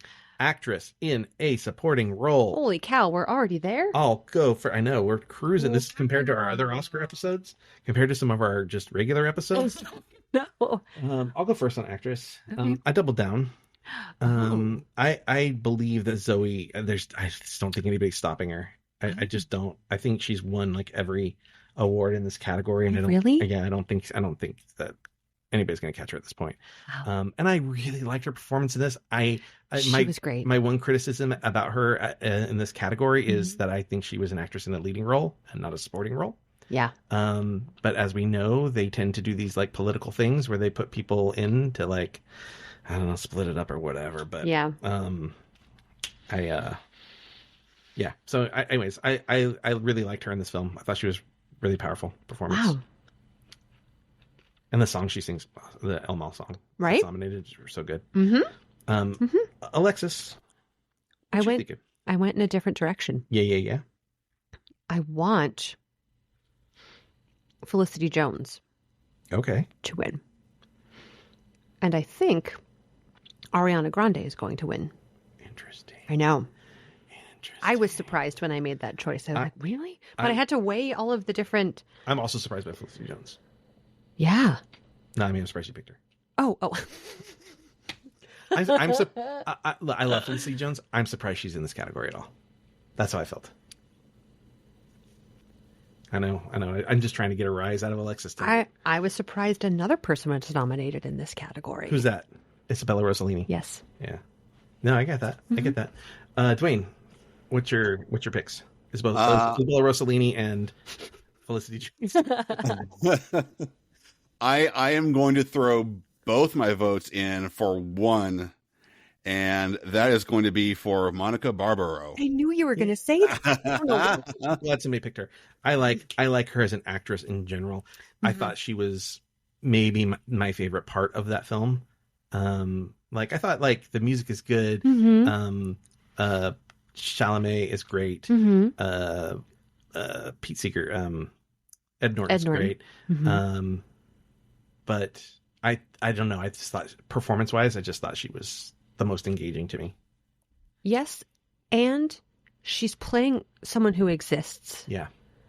And I didn't believe that she was playing that person. So you would know this better than I would. So as somebody who does not follow that era of music very well. Oh, that is like, my yeah. So like coming from the perspective of like Joe moviegoer, like who doesn't follow that era, like I thought I'm talking about performance. Like she emotes really well. I buy what she's saying to him. I buy her sort of her vitriol for his shenanigans. I don't know anything about Joan Baez. Like I don't know what she was like.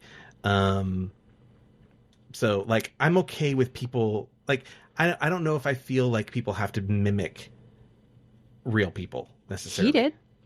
Yeah, I'm not. I'm that's fine. Like Jamie Foxx did. I'm not sure Jamie Foxx had to in Ray. Like right. Just because other people do it doesn't mean I think that all actors should do it. And I'm not sure Timothée Chalamet has to do it. Maybe when he's singing, yeah. But like I don't mind actors taking liberties for their performances. I guess is my point. I just feel like there could have been more Joan Baez in it. Yeah. Do you think that's her responsibility or the directing and writing? The directing and writing was there. So I do think it was part of her responsibility.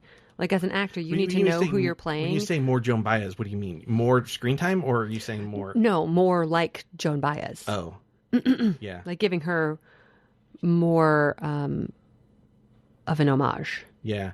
I don't know. I just It's hard when you're playing someone who actually exists. Yeah. When you're just making it up, you can do whatever you want. I might have enjoyed it less. I don't subscribe to like they need to be like, again, like pointing to Jamie Foxx and Ray, like great performance. He sounds just like Ray, acts like Ray. I don't need that. I want to see like, I think art isn't just like imitation. It's like, it's Well, I guess it's like putting your own twist. This is how I see the world. When Julia Roberts played Erin Brockovich, nobody knows what Erin Brockovich was really so like. So it's okay, right? Yeah. Right. Yeah. Because she didn't have like this huge personality or whatever. impact on the world. Well, yeah. Whereas Joan Baez is still alive. Yeah, and I guess like could have. I don't know if she met with Joan Baez to like find out more about her. Yeah, I'm not trying to like be argumentative or anything. That's fine. I just like I don't know. I don't want every performance in a movie about real people to like stick out like sore thumbs. And that's what I worry about when people are like so dedicated to like mimicking. You know what I mean? Like we already had Chalamet like laying it on thick and he's great in it, but like I'm okay if he dials it back a little bit too.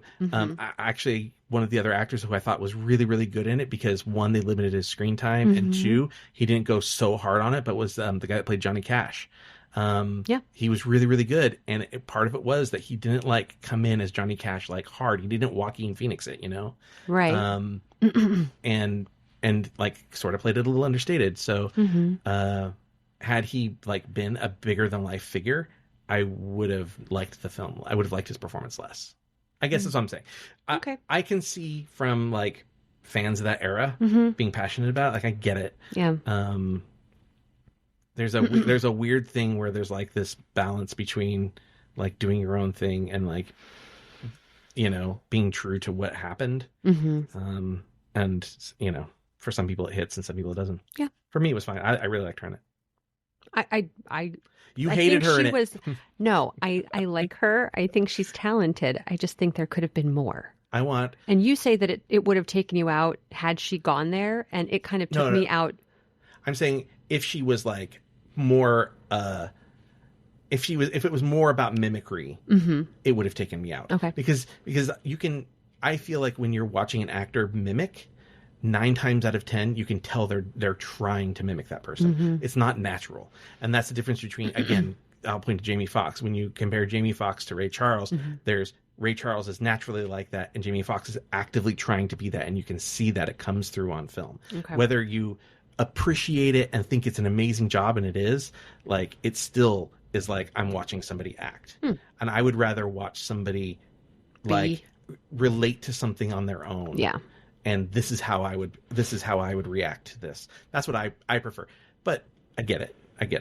You know, and I respect your opinion. Thank you. Let's go to, what do you think? What category do you think I'm going to go to next? We used to actress in a supporting role. What do you think? Actor in a supporting role. Very excellent work. Duane, do you want to go first? Once again, I'm going to put all my chips on one contender. Okay. And a lot of it was because it's the only performance of all these that I saw. But I think he's very worthy of contention. That would be Edward Norton. He's very good in it.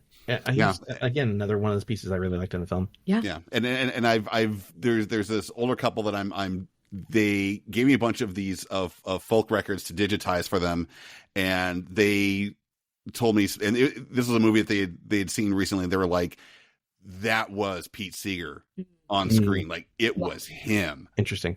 And so it's when you say mimicry, I think one thing that I think that the Academy for years on end has been suckers for are biopics, because when they do someone that is like, that's the person, like they give them the statue. Yeah. Well, we have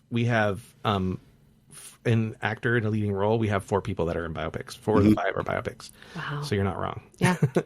All right. So you doubled down on Ed Norton. Okay. All right. You feisty girl. What'd you pick? I doubled down on Kieran Culkin. I knew you would. He deserves every part of that nomination. Yeah. I was so moved. The levels that he is able to carry. Wait, have you gotten to see A Real Pain, Duane? I know it's on Hulu, but I have not gotten around to seeing it yet. It's on Hulu? Yeah, it's on Hulu. It's been on Hulu for like a month. Like almost as long as you told me that it was that was really good. I would have watched it again had I known that it was on Hulu. I forgot. Yeah. This brain doesn't hold a lot. Yeah. Well, no, it does. It does. Don't sell yourself. Hey. No. You're smart. I'm not really saying knowledgeable. I'm stupid. I'm not saying I'm stupid. They're just like, if someone says something in passing, I'll often just not hold it. You know. Thank you. You're great. Thank you. Pretty great. You're all right. You said just like down there. But I think his performance was so beautiful. The highs, the lows, the like real connection to Jesse Eisenberg, to where they go. It was just beautiful. I fell in love with his character and him. Yeah. Yeah. What do you think I picked? You want to guess? I What do you think think I picked to win? We're up here. Where are we? We're up here. So I picked to win Kieran Culkin. Oh, that you want or you think? I think. Okay. I think Kieran Culkin's going to win. I do want Yuri Borzov to win. He did a great job. He's so adorable in that movie. It's funny, like the moment that he's kind of on screen, you just like, you're just kind of it's like a puppy dog. You're like kind of attached to him immediately. Yes. And you're not really sure like how long he's going to be in the movie, what kind of role he's going to play. And then by the end of the film, you're Do like, we want to like him? yeah, I loved the character, and I thought the portrayal was excellent. So I agree. Yeah. He was really fantastic. Yeah. So I didn't know. I was like, do I what want to like him? That's what she thought I thought was going to win. No, but I picked Kieran Culkin to win. I think. Okay. He's gonna Awesome. win. All right. Oh my gosh. So next we're going to move, instead of actress, we're going to go to actor Oh. in a leading role. I'll go first. Okay. I pick Adrian Brody to win. Kind of like Zoe Saldana. He's like won everything else. I'd be really, really surprised if he didn't win. The one I want to win, Coleman Domingo in Sing Sing. I had her on like pins and needles for a second there. I do want to say regarding actor in supporting role and actor in leading role, I did watch The Apprentice. Excellent performances on both parts. Of the two, it's interesting because Jeremy Strong won a lot of awards leading up to this for playing Roy Cohn. Sebastian Stan, though, is the standout in that film. He plays Donald Trump. DJ, yeah. Yeah. And he doesn't like overdo it. Like he doesn't do like an Alec Baldwin impersonation. You know what I mean? It's not like, again, like talking about like not just mimicking. He just like, and there's something that he does in this movie that I didn't think was possible. And that he made me understand the mindset of Donald Trump better and made me think he's maybe a little less of an idiot than we think he is. And that it's maybe a little bit more calculated than we think. Not completely. Not the way Republicans want you to think it's calculated, but understanding his motivation so much better through this performance. And it might just be performance and it might not be real, but like it did feel very natural and like understandable in a weird way. Okay. And so I just wanted, even though I didn't pick him for anything, I just wanted to like commend, like, first of all, I didn't think he was getting nominated for this film. I thought he was going to get nominated for A Different Man, and then he got nominated for this, and then I saw this, and like, wow, his performance is really, really good in this. Cool. So. And would you say that he wasn't doing a caricature of? No. Okay. Because it's not. So he doesn't do a ton of talking with his hands. He doesn't do the voice. Okay. Like there's like hints of things. Okay. In it, but it's not. It's more like, if anything is maybe like a little bit of a caricature, it's just the New York accent. Like, okay. I don't think that's natural to Sebastian Stan necessarily. And yeah, I don't know where he's from, but she's looking it up. So maybe his accent, but it doesn't feel like a fake accent either. It's just like, I know Sebastian Stan doesn't have that accent. Yeah. But yeah, he doesn't do he doesn't do a caricature of it. He's not doing Donald Trump. He's performing this role. Yeah. In my opinion. While she's looking that up, do you want to give your picks, Duane, for best actor? Actor in a leading role. Okay, I'm going to throw in for who I think is going to win would be Ralph Fiennes. Good pick. But I think who I want to win will be Timothée Chalamet. Oh, I like it. Nice. And he's good, right? I mean, yeah, that movie's great. Yeah, like I said, the Academy is a sucker for biopics. Yeah. But Adrian Brody biopic, Chalamet biopic, Coleman Domingo biopic, Stan biopic. I'm just saying. Yeah, it's a wide open field. Yeah. Every single one is a biopic. No, Ray Fiennes' Conclave's not a bio. Oh, you're right. That'd be crazy. Wouldn't it? That'd be fucking crazy. If every single one was a biopic. What if they're time travelers and they made a movie about something that's going to happen in the future? Whoa. Well, I mean, It's a biopic. The world is going to need a new pope soon. Ish. The world needs a lot of things soon. Yeah. What are your picks? Well, before I tell you, Sebastian Stan, he kind of doesn't have a specific accent because he was born in Romania, lived in Vienna, and then moved to New York when he was 12. So maybe he has an understanding of the New York. Like, again, the New York accent doesn't feel like, hey, it's not like this guy, Right. like it's not like He's got an accent over here. but there is something like so distinctly like New Yorky accent about it. But like naturally, he has more of a he's like a non-accent accent. Yeah, absolutely. Yeah. Yeah, I agree. Cool. All right, now tell me your picks. She's making us wait. I want Coleman Domingo to win. Yeah, I'm with you. Obviously. So good. However, I think Adrian Brody is going to win. Oh, you copied me, I see. I did. It was that's why you might have missed it. I made a big face. I was like, oh, yeah, I missed it. when you chose that. Sure. Coleman Domingo of Spider-Man fame. Oh my God. He's in the new Spider-Man cartoon. That's right. Yeah, he's great. He's great. I think he did such a wonderful job in Sing Sing. Yeah. I was really surprised. I was very emotional. I don't have a lot. I can't name another movie that he's been in. Yeah. I mean, as a human and not a cartoon. I mean, he was nominated last year. I didn't see it. Oh. He's in a lot of good stuff. He's in Euphoria. He's really great in Euphoria. Oh, I've never seen that either. Cool. Yeah. Cool. Yeah, this is going well. Great. But no, I was wonderfully surprised by his character, and I know it was from how it was written, but the way he brought that character to life. Yeah. No, I mean, there's so much. I mean, obviously the writing's good, but like, there's a lot to. There's a really great scene pretty early on when what's the drug dealer's name? Oh, I don't know. It's also like Divine Eye or something, right? Like there's Divine G and Divine Eye. Yeah.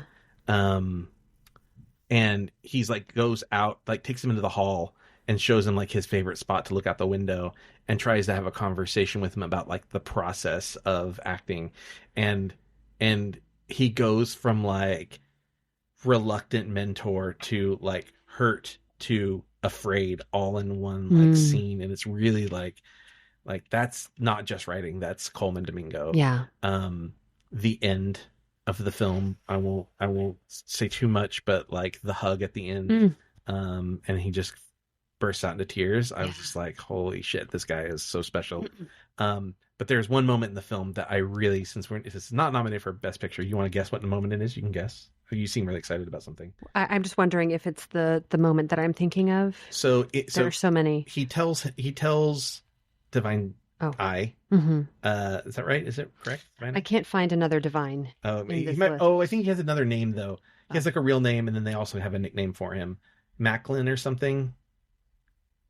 He would be one of the first actors on there, I would think. Clarence Macklin played Clarence Macklin. Yeah. So I think sometimes they called him Divine Eye for some reason. Oh, okay. I was very confused by that. I was like, it's not Divine G because that's the other guy. So Macklin. So in that conversation when he takes him out into the hallway and he tells him about not using the N-word, we don't call each other that. Yeah. Then there's a scene in the same hallway later in the film, and the word beloved is mentioned, and it absolutely fucking broke me into a million pieces. I'm emotional thinking about it now. And that is some of the best writing and some of the best performances I've seen in a couple of years. I mean, at least. So it's just it was just so beautiful and really meaningful. There were so many moments that moved me. And it was a fairly short scene when Divine G goes to like repeal his sentence and the mentioning parole hearing. yes, the parole hearing where he mentions like he's been taking acting classes and he's really working on himself, and they're like, well, how do we know you're not acting right now? Yeah, are you acting right now? I was like, what a heart. And in that moment, like bad news, man. Yeah, what a heartbreak. It like broke my heart. Yeah. That's what they took away from it. Not like he's trying to better himself, but like, oh, you're just doing this so that you can make us think that you've become a better person. Yeah. And like they already have it so hard in there, like it like sucked the air out of the room. Yeah. Also, folks, when you watch Sing Sing, watch the end credits. Yes. Watch the end credits. Really great credits. If you want to get a headache, watch the Brutalist end credits. You know what I'm talking about? You guys know what I'm talking about, Duane? No. Yeah, so they come in like the end credits are like at the weirdest fucking because it's this art like Oh, okay. going on, and so it's it tweaks your brain because you're not used to it. Yeah. All right, we are moving on to actress in a leading role. Ooh. Oh right. Oh, you seem excited. How about you go first? I doubled down. She doubled down, folks. I doubled down on Demi Moore. Okay. She's one Y'all, of the words. Before seeing that movie, I was like, no, I don't have any ill thoughts towards Demi, but like, as she had stated in one of her acceptance speeches, like I've been known as some jackass called her a popcorn actress. Oh yeah. And I was like, I get that. Like a lot of her roles have been a little surface. Sure. And this, like, I just like I felt it inside. Yeah. I felt that role. You probably, as a woman, relate to it in a way that we're not going to get. I get it. Yeah. I think she did a beautiful job. And not to say, there are some people who are nominated in this category that I don't know why. Period. Okay. I will wait until you all say who you want to win. Hot topic. Okay, Duane, you want to go next? Oh boy. Who I think will win will be Cynthia Erivo for Wicked. You think she'll win? I think she'll win. But who I want to win is Demi Moore. Get it popped up. Yeah, I get that sound. You think Demi Moore? You want Demi Moore to win? I want Demi Moore to win. Yes. Yeah, I think it's a good pick. Those are both great picks. I doubled down on Carla Sofia. And I'm just joking. I knew that would give her a heart attack. I did double down though. I doubled down on Mikey Madison. Look at her face. What? I love Mikey Madison in this. I think she was phenomenal in Honora. Huh. I couldn't ink. She doesn't believe me. I think she's phenomenal. I think she's going to win. I think she's going to win it all. She's like, did we watch the same movie? That is what I'm thinking. Yeah, no, I loved it. I there are two movies that were my favorite movies of the year last year. Equally, it'd be Sing Sing and Honora. I'm having a really tough time deciding between the two. Wow. And I didn't expect to. I knew Honora was going to be good because it was like a Palme d'Or winner, right, at Cannes. So I knew it was going to be good. I didn't expect it to be as funny as it was. I didn't expect it to move at the pace that I thought it moved. And I did not think the performances were going to be as good as they were. I really, really enjoyed Honora. Wow. We can talk more about it in Best Picture. I think Yura did a fantastic job. Yeah. While I was watching the movie, I was like, so she's nominated for this film? I mean, she won the BAFTA for it, yeah. I don't know, Mikey. I've never seen her in anything else because I've never seen Euphoria. Yeah, she's in the Scream. She's not in Euphoria. She's not? No. Oh, I thought, okay. What is she from? Scream and some other movies. Oh, I thought she, okay. This is not her. This is not at all this human being. This is acting, for sure. Yeah. For me, it just felt flat. Oh, I didn't find it flat at all. And that's fine. I think we watched it from different perspectives. Yeah, maybe. It wasn't my thing. You know what's crazy? I watched it on an airplane. That is so wild. That is such a wild film to watch on a plane. It Like, really is. did you watch The Substance on a plane as well? No. Okay. Thank God. Yeah, I was like trying to figure out what I could get on the airplane, what I had access to prior to that, and what I had access to when I got home. And there were 2 films on the airplane, The Apprentice and Anora, which I could fit in each leg of my trip. And I was like, okay, so I'll watch The Apprentice on the way to Dallas, and from Dallas to LA, I'll watch Anora. And the reason I chose that, one, is because I had access to them, but 2, they fit within the runtimes, and they were included in the in-flight entertainment. I didn't have to rent them. Yeah. So it was like, hey, this is provided to me. Crazy. The Apprentice, which is, from what I could tell, pretty light on like nudity and stuff, edited the film, like edited out swear words and stuff in the film for the airline. Oh. Anora, That's lame. not modified 1 iota. So immediately in the film, TNA. Just immediately in the the first film, thing you see I'm is the like boob. turning my iPad away from the aisle, because I sit in aisle seats. Yeah. And I'm like, are there children around me?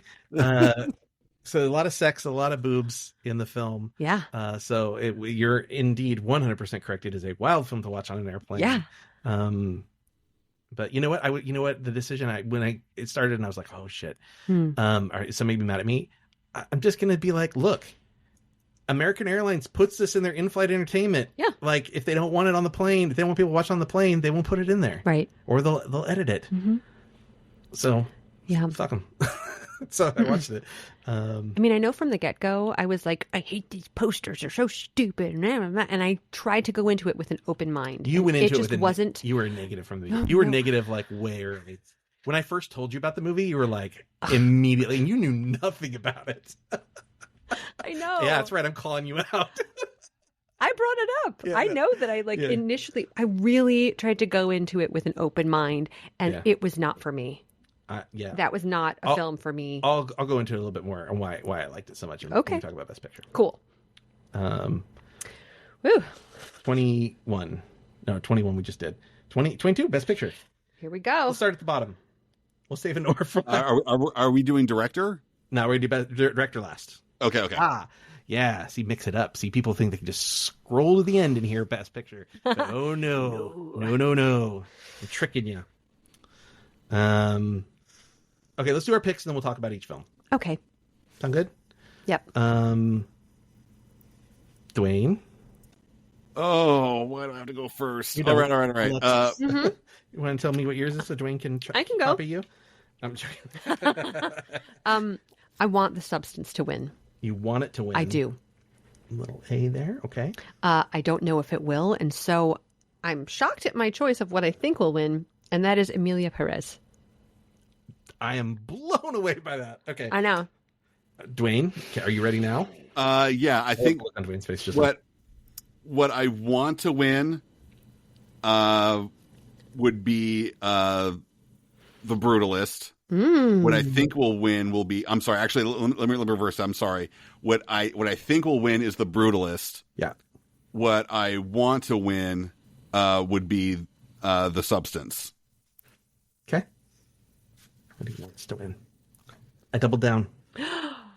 Oh my goodness! If you had asked me before I left Cleveland, I would not have doubled down. And I was struggling so much. Oh my gosh! So I doubled down on Anora. I knew you were going to say that. Well, I just told you that my 2 favorite movies last year were Sing Sing and Anora. For sure. So we'll talk about that. We'll start at the bottom. We'll start at Wicked. Okay. We'll work our way up. Let's just talk about what we love about these films. Wicked, fantastic film. It was so fun. John M. Chu. I the first time I saw him do anything was Crazy Rich Asians. Yeah. I loved it.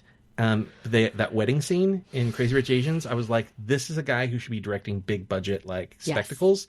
And then he does In the Heights, and I'm like, holy shit, I love this. I'd never seen or heard In the Heights, so it was exciting to see. And then now he's doing Wicked, and I enjoyed the movie quite a bit. Yeah. I wasn't blown away. I wanted to be blown away. Wasn't blown away. It was It was a really great film. I've heard the second half of the musical is better on stage than the first half, so I have high hopes for the sequel. Yes. I've heard the better songs are in the second half. And I was initially confused as to why it was broken up into two acts, or two films. Yeah. But what I later learned is they're going more off of the book and not the musical, which I do appreciate. So it's getting a little more in depth. Yeah. Did you see Wicked? I do not. Okay, So, I won't spoil it then. I will say, almost immediately at the beginning of the film, I was like, oh, such and such thing is going on. And the person I was watching with after the movie was like, how did you see that coming? Really? I said, I don't know. That's just the way my brain works sometimes. So that was fun. Yeah. It's fun to, like, you know, be sort of validated in your art, right? Yeah, absolutely. But yeah, so loved the film. Anybody else want to say anything about Wicked? Do you know the music, Duane? Not as much the music. I know that my sister saw it on New Year's Eve, and she was the only one in the theater. Oh wow! And so she got to sing the whole thing. She it wasn't the sing along version, so she got to belt it out loud. And she's a singer. That's so nice. Good for her, and I'm glad she was alone. That was why I didn't go see the theater. I just didn't want to be around. I was very nervous, and I went with the same buddy that I went to go see Dune Part 2 with. Yeah. And I was like, I really am apprehensive to see this in the theater because I don't want people singing around me. Like, I just want to watch the movie. And thankfully, no one sang. I was so relieved. So as somebody who only has mildly heard two songs from the film prior to seeing it. Okay. Not now, but prior to seeing it. Mm-hmm. I had heard some of, and I tried to stay away from the music as best as possible. Mm-hmm. I had heard some of Popular. Okay. Thank you, TikTok. And I had heard, technically I'd heard all of Defying Gravity because I watched Glee, but I didn't remember it. So I'd heard pieces of it as of late. And so as somebody who didn't know the musical, sorry, I'm going to kind of give something away here, Duane. I was waiting all goddamn movie for those songs. they don't happen till like near the end of the movie. Yeah. Which they're great songs, and I get why they're closer to the end of the movie. But like as somebody who sort of had an expectation and not like wanting that to be delivered on earlier, so I could just kind of sit back and relax and like experience new things. I don't know. It was a little disappointing. I mean, some of my favorite songs are in the second act. I've heard that the second act is better for music. So good. Yeah, I'm excited. I'm excited to see where it goes. Mm-hmm. I have a pretty rough idea, but I think I know. But yeah. Not that I know, but obviously I've seen The Wizard of Oz, so I know where obviously some of it goes. But I think I have some. Well, it's a prequel. Yeah. To The Wizard of Oz. Yeah. I mean, yeah.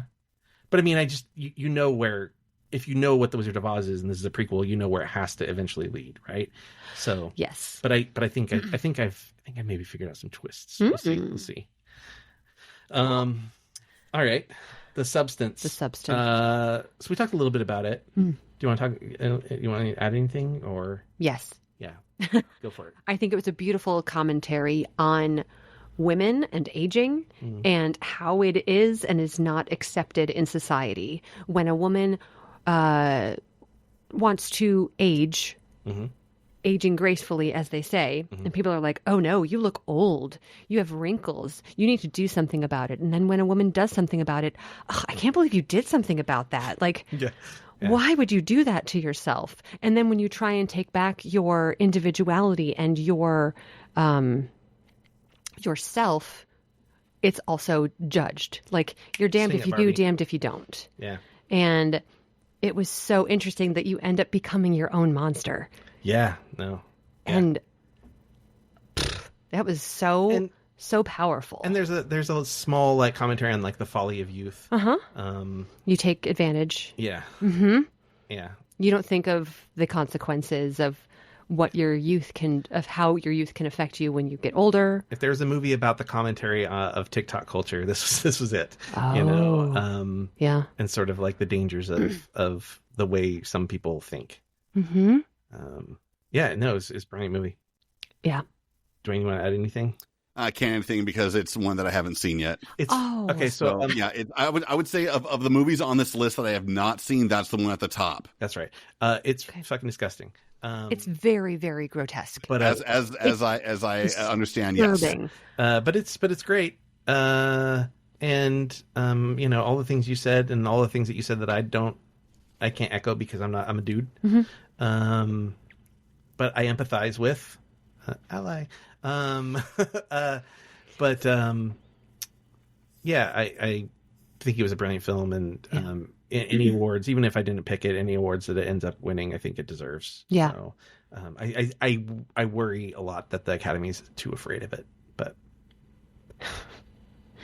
I know. I mean, I know. That's why I didn't think that it was actually going to win. That's what I want to win. I actually, when we not to go back too much to the actress in a leading role, but like there was a piece of me originally I was going to pick Want for Demi Moore. Mm-hmm. I think, or either Want or Think Wit. I was going to either split them and flip. I didn't know what way. Mm-hmm.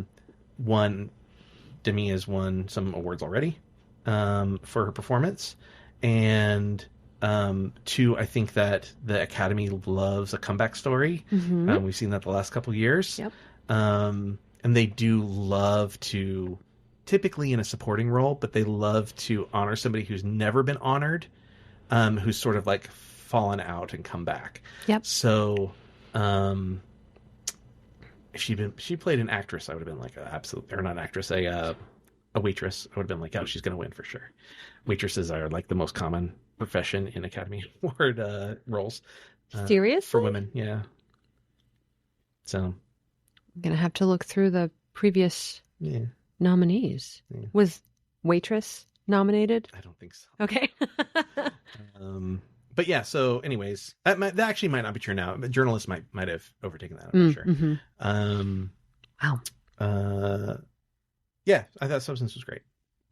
Nickel Boys, I can't talk about. I can't either. Dwayne. No. All I know is the book is fantastic. That's what my friend Sherry told me. That's it. One of the reasons I was really excited for this film, and had I seen it, it might have become my favorite film from last year. I don't know. One of the reasons I wanted to see it was the way the story is told is really unique from POV. A lot of POV shots, which you can tell like through the trailers. I think that's also not that palatable for people when they're not used to like a really stylistic vision. Mm-hmm. That can be difficult for voters. So in that sense, I just didn't think it'll do that well because of that. I think that's what prevents it from being Best Picture, but I could be wrong. Who knows? Mm-hmm. I'm Still Here. I didn't get to see it. I know nothing about it. More film. It's about a mother who is forced to reinvent herself when her family's life is shattered by an act of arbitrary violence during the tightening grip of a military dictatorship in Brazil in 1971. And it was Brazilian. Yeah.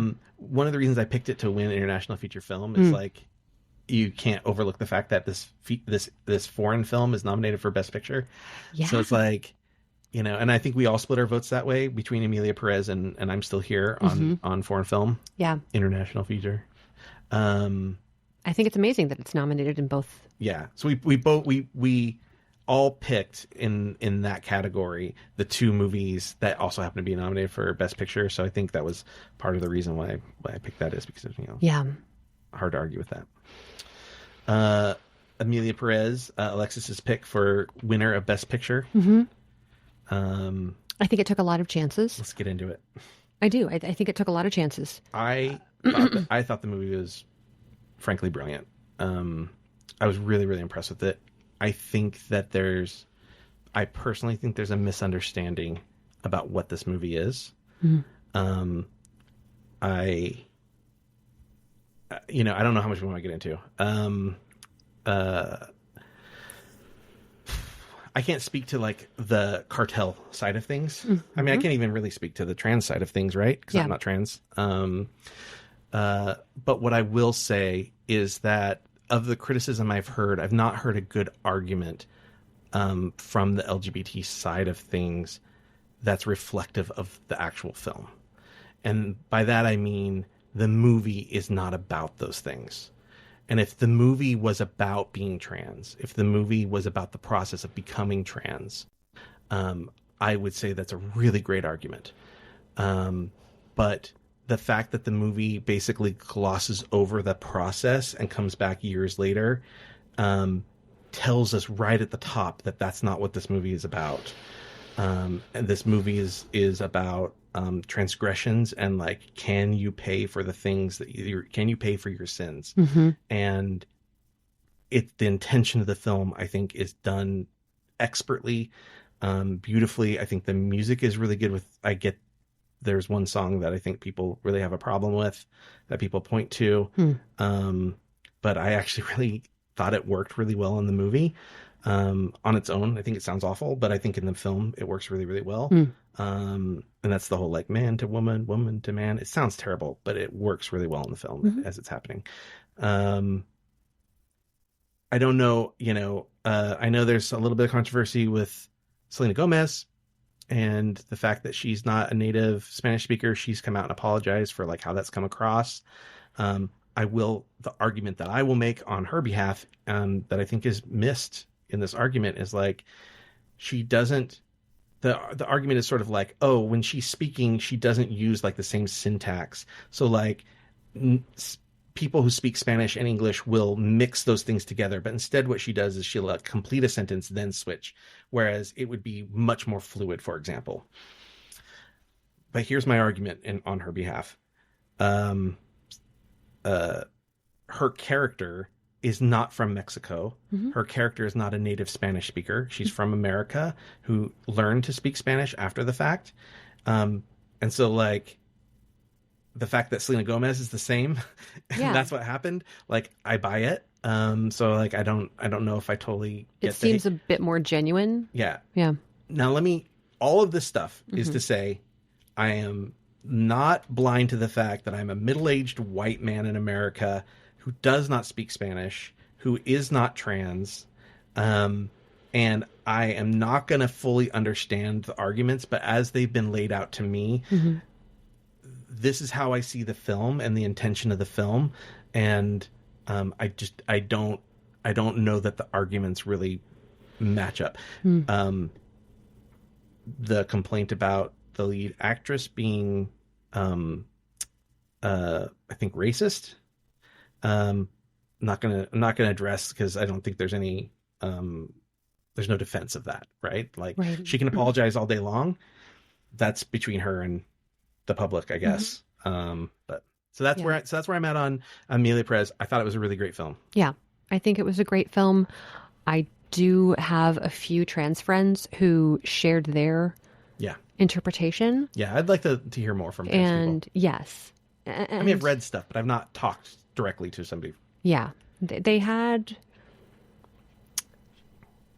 were concerned that it made someone being trans, that the story wasn't as filled out as it could have been. I get that. That's where my argument of like, I don't think that's what the movie is. I think if the movie was about being trans, then I think it's a great argument. Yeah. How long is that movie? It's like 2 hours, right? Yeah. It's a good size. Yeah. I mean, it's like how much do you? And I think there is a balance to things, and maybe that's true. Maybe they could have spent more time and maybe cut back somewhere else. I don't know. I just, again, look at it from what I think the movie's intentions were. And I think if they wanted to have a conversation about being trans, they would have. And right. Especially with the trans actress. And like people saying, why was a non-trans director doing this film? Great Someone argument. Who doesn't understand. Great argument. Yeah. I think it's super valid. I think, somebody doing a Spanish-speaking film in a country that doesn't speak Spanish, and the director doesn't speak Spanish, I don't think. I think they're all good arguments. Yeah. They're valid. But because he also wrote it. The director wrote it. Yeah. Yeah, and he's like a visionary director that's really well respected. And when people go, well, why did it get so many nominations? It's like, well, the Academy has opened up its voters to more of like Europe, for example, more of the world. And those people are going to vote for and nominate people who are from that part of the world. They're like, hey, this is an underrepresented group. And so the people that we love, we're going to nominate them. So that's why it's getting so many nominations. Yeah. As you can tell from our picks, I don't think it's going to win that much. I think those are fine arguments. Although I will say that, like, you know, Coda is one of my favorite films made by a hearing director. You know, like I'm not so sure that like not being a part of a club, like, and I don't mean to say that like that's poor phrasing on my part. Not being a part of a group, A community, dictates whether or not you can empathize and tell a story that's, again, if he was telling a trans story, I think the argument is stronger. Yeah. I think there's a better argument that he's not part of like understanding of like Mexican cartel culture. I think that's probably a better, because that's really what this is more about. Yeah. But I think we all sort of understand that the world is in a place of like, the world's on fire. And a lot of people, you know, just in the US alone, like half the country is worried about what's going to happen in the next month, you know, or days or weeks or whatever. And this film is sort of trying to address like, hey, these are the types of people out there. And can these people redeem themselves? Yeah. I don't know. We can talk about this all the time. Well, I guess we can move on. Yeah, sure. Dune Part 2. Who wants to talk about Dune Part 2? I would say that the Dune Part 2, this is like I would probably argue in this list, this is probably, well, this and Wicked are like the two like crowd pleaser movies in this category. So it's as far as best as getting the statue, less likely, but it's still, if you look at it overall, directing and acting and writing, I think it's a very, very solid choice of why they put it in the Best Picture category. French director, knowing nothing about the spice trade. I'm just joking. No, I'm not trying to make fun of it. It was a beautiful film. The acting was terrific. Yeah. Who's the Sarsgaard? The Sarsgaard dad. Stellan. He did fantastic. The guy who played Elvis. Austin Butler. Thank you. Florence Pugh is in it for a second. Zendaya. One of my favorite British actresses. From Mission Impossible. Yes? Is that what we're talking about? I don't know. Who are you saying? Who was in Mission Impossible? What's her name? You know, what's her name? That woman. Yeah, she's British. The older woman. I don't know if I say older. This woman is older. You see what I'm referring to. Let me just pull that up. Charlotte Rampling. Oh, yeah, she's a little older. Who am I thinking of, Duane, from Mission Impossible? Michelle Monaghan? No. From the last couple. Judi Dench? Oh my God, what is her name? I love her so much too. Judi Dench? No, Judi Dench is not in Mission Impossible. You've seen Mission Impossible movies with me. I know. Vanessa Kirby? No, you guys are fucking killing me right now. Oh, Haley Atwell? No. Rebecca Ferguson. Rebecca Ferguson, British. Oh, that's it. British. Yeah. Yes. Beautiful, not Mission Impossible, old. and Mission I was Impossible. thinking, oh my God, my brain. You were thinking James Bond. 007, yeah. I was thinking James Bond. I was like, Judi Dench is in Mission Impossible. And you're like, Vanessa Kirby, and I was like, no, not Michelle Monaghan. I love Michelle Monaghan. Yeah. She's in White Lotus season 3. Nice. Yeah. Okay.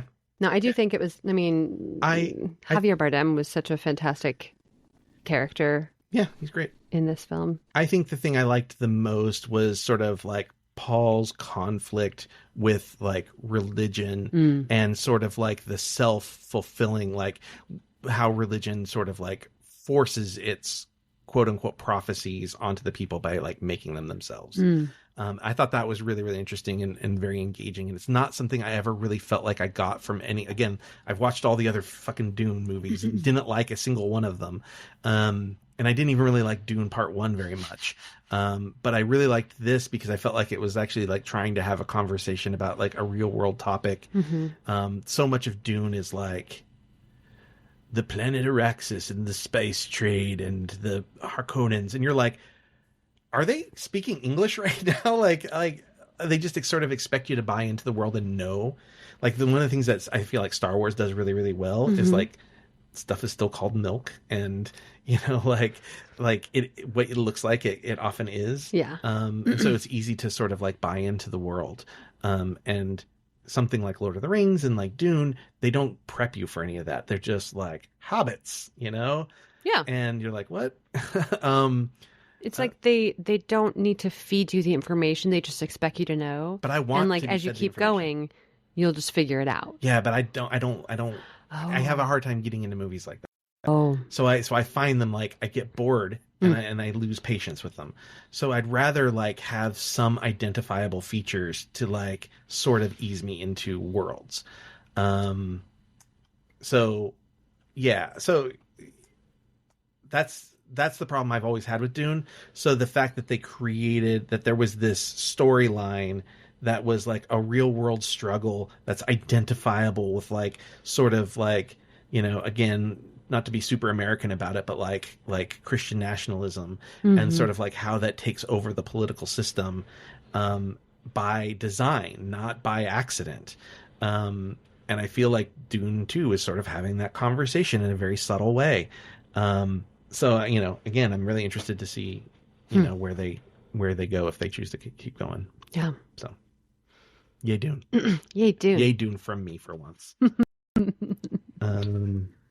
Conclave. Anyone? I was so surprised. I was so surprised by the ending, but at the same time, I wasn't. Yeah. Because don't spoil. I'm just reminding. Try not to spoil. You were about to spoil, weren't you? I was. Yeah. Just I think this is a case where like if somebody hasn't seen it yet, I really want to encourage them to see it. Yeah. Like I think there's some things we can kind of spoil in movies, but this was like such a like out of left field that I really don't think we should. Then without saying anything, like without being specific, there was a moment where I was like, oh, that person is a little different. Oh, and then when the discovery occurs, I was like, oh, that's not what I was thinking, but very similar. Yeah. Well, you know, and I picked this for screenplay Duane did for his want as well. And one of the things with that is I think like picking up on those subtle cues, they're so intentional. And I think there's this thread throughout the movie that you know what's going every step of the way with what's going on. You know what John Lithgow's character is up to. You know what the African bishop is up to. And you see all these threads and you're like, I've seen this before. And so they lead you to the expected conclusion. And then I think just fucking punch you in the gut. Like all wind is like sucked out of you. And you're like, I thought I was smarter than this. Like I thought I knew where this was going. Right. And you don't. And I think that's the genius of the writing and sort of that's why it's nominated for Best Picture. Yeah. Duane, Conclave? No, I have nothing to add to it. It's everything you said, essentially. Yeah, it just checks all the boxes for all the other categories as well. Cinematography, design, acting, writing, directing. Well, let's move to a complete unknown. Duane, do you want to? I mean, again, it's in there because again, biopics, Hollywood loves them, and that's really all I can say about it. So it's great for a lot of things, but I don't think that it's championship material. I don't think it's going to win the trophy for Best Picture just because of that. But still very much worth watching. Totally worth watching. Totally worth watching. Yes. Yeah. It's probably not for everybody. I have another opinion about it, but I wanted to see if you want to go first. I was very excited to watch it. That's my Your era. genre. Yeah. Like I should have lived in the 60s. Yeah. Well, I'm glad you sort of have more rights now, sort of. Totally. For now. Yeah. But like if I could have lived in if I could choose to live in two eras, it would be the 40s and the 60s. Yeah. And like I love folk music. I love I used to hate Bob Dylan, and then I dated someone who was like obsessed with Bob Dylan, to the point where I was like, oh, he's not that bad. And like, oh, he's actually poetic, and like he is an amazing lyricist. He's won, what's that big award, like, of the world? A Nobel Peace Prize. That he refused to attend. Because he's just spicy like that. And so I didn't really know what to expect, and I was like, oh, is he going to do that, like, kind of voice where he... Yeah. No.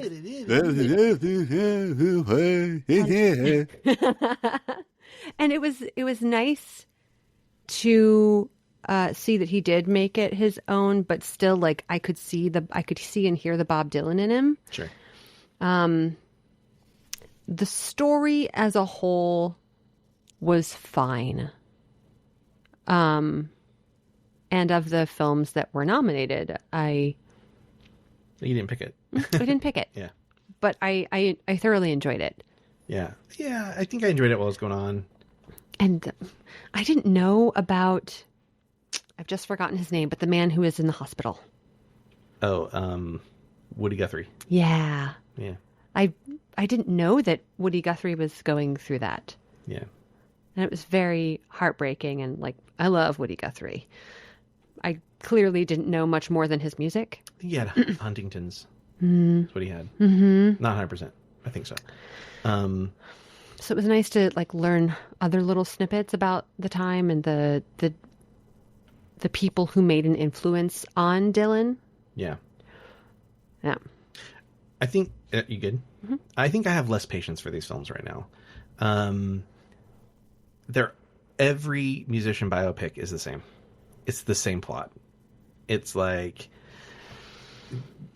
young genius becomes troubled, cheats on his girlfriend, gets vilified, becomes a legend. Maybe it's because that's what happens. I know, but it's boring to watch after a while. Like, well, maybe musicians need to stop doing that. Well, I agree with that. I do not disagree.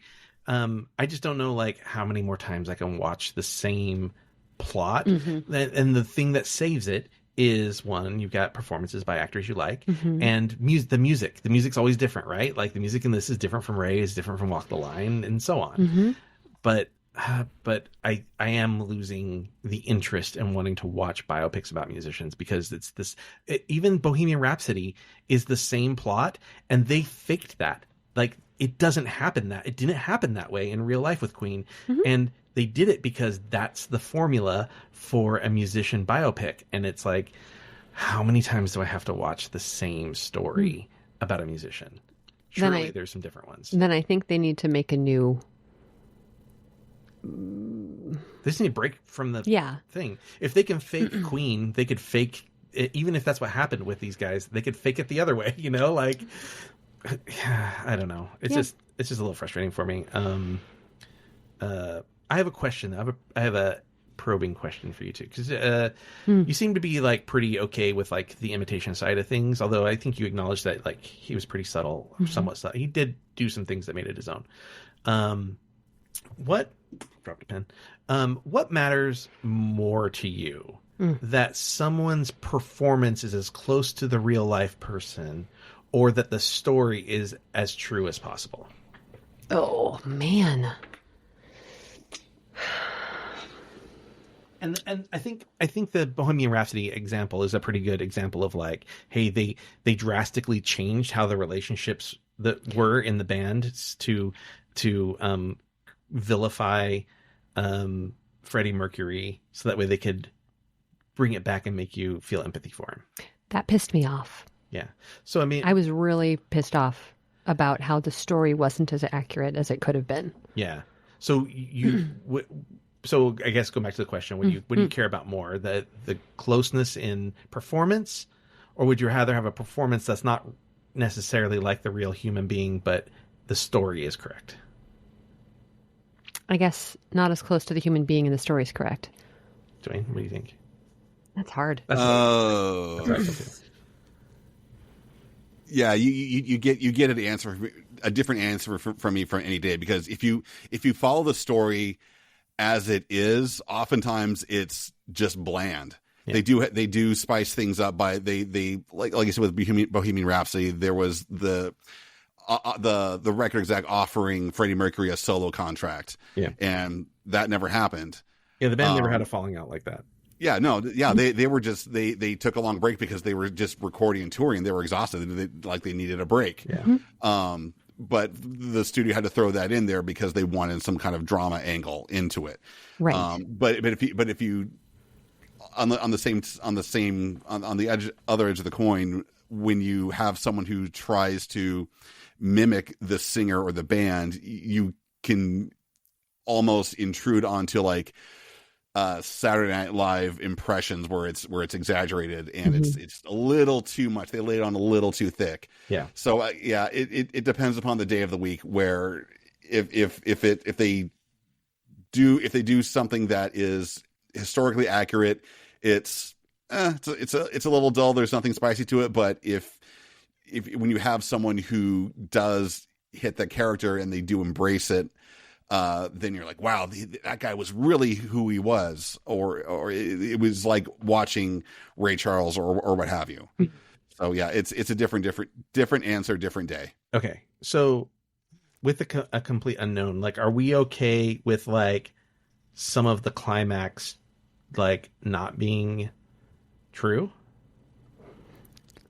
Like, so like there's one thing that bothered me in it, that was at the end of the film, his relationship with Pete Seeger, and that didn't happen. So like, and even the Joan Baez thing that's not how it happened either. So like them singing together happened at the folk Monterey, festival, the Monterey Pop Festival. That happened before their falling out. That their falling out happens after this movie ends, right? So like, and like Pete Seeger getting mad at the festival and all that stuff. Like, does that fundamentally change how we view his relationship to the people that like helped him get to where he is? And like, where do we stand on that? Because I'm sort of like, I don't love it, but like, I also didn't think the film was like amazing, so I don't have a huge connection to it. I mean, if you're gonna do a biopic, why make shit up when the facts are there? Well, it's weird because they from my understanding, the Pete Seeger thing, they like took things that were based in reality, and that was from like a letter that he wrote to Bob Dylan about, he got mad because the sound system was fucking up the balance between he was getting like feedback from his guitar, and he was like, we can't hear you over the guitar. And so he got mad at the sound people for that. He wasn't mad at Bob Dylan. And he said, in this letter to him, like, I just want you to make sure you understand, I was misquoted in a magazine article. I want to get ahead of it. Yes. And I was so mad, I thought about picking up an axe and cutting the lines. And they referenced that in this movie. But incorrectly. And I was like, I don't like that. Yeah, like, I was a little thrown off by that. It would have been so much more endearing to have even referenced that letter. Yeah. And so like some of it just didn't feel right. And now that I know. Like a little manufactured, right? Yeah. Like, y'all, real things that happen can be so much more interesting than what you make up. And I wonder if like, if they lean more into like truth, if we maybe would have considered it for, like, none of us picked it as a want or a win, right? And I wonder if like movies were to veer a little more into reality, it would be nice if we would have like picked it. If we're going back to the Queen movie, which I don't recall the name of it. Is it just called Queen? No. Bohemian Rhapsody. Thank you. I was like, Bohemian Rhapsody. Like, are we talking about Judi Dench again? Oh no. In that film, they like made a specific statement that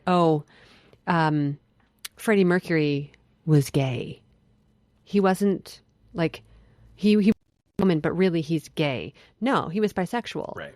And like they like would not say that. And I think that's shitty. Like he even was like outspoken over the fact that he was bisexual, and then they just sort of shoved that under the rug, and I didn't like that. Yeah. All right, let's move on to The Brutalist. Duane's pick for what will win the Academy Award for Best Picture. I think it's a good. Had I not seen Anora, it would have been my pick to win. It wouldn't have been my want, but it would have been my pick. Duane, do you want to talk about it? I would say that the only reason I picked that was because I think there's momentum behind it. Mm-hmm.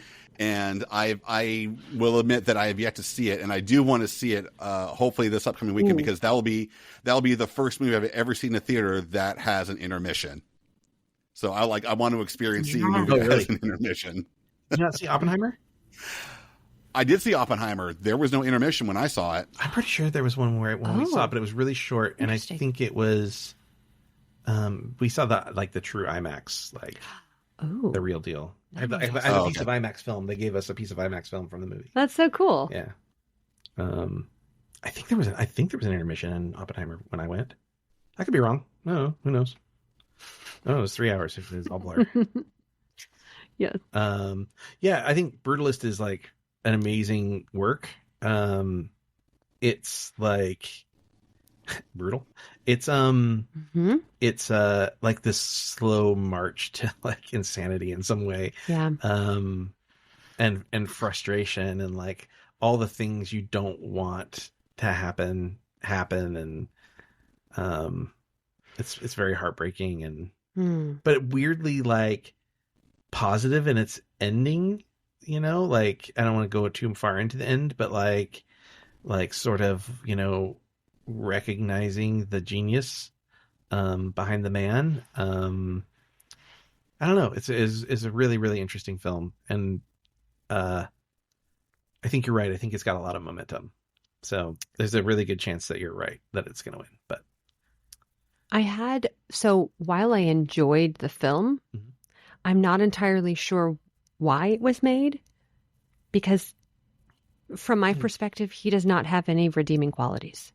Yeah, but if you were like a huge fan of architecture, and like the Bauhaus movement or, brutalism, right? The way you are, let's say, a Joan Baez fan. Yeah. You might be like, yeah. So for like me, I'm like, why are they making a movie about Bob Dylan? Because it's not my right thing. Well, I mean, Frank Lloyd Wright was also not a great person. Yeah, sure. I understand that they are sharing about the brutalist movement. Yeah. And I think that's wonderful. But also, he just doesn't have any redeeming qualities. Yeah, but yeah. I'm like, he's not a great person. Yeah, fair enough. He lies to his wife all the time. Yeah. And he was not well, that man. Yes. So I get torn between creative and literal. Yeah. And why are we sharing stories of people who weren't great? Well, I want to have a conversation about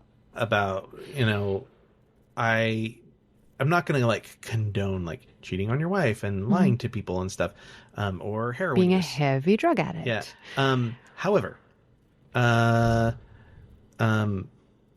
don't want to discount the PTSD of the process of surviving the Holocaust.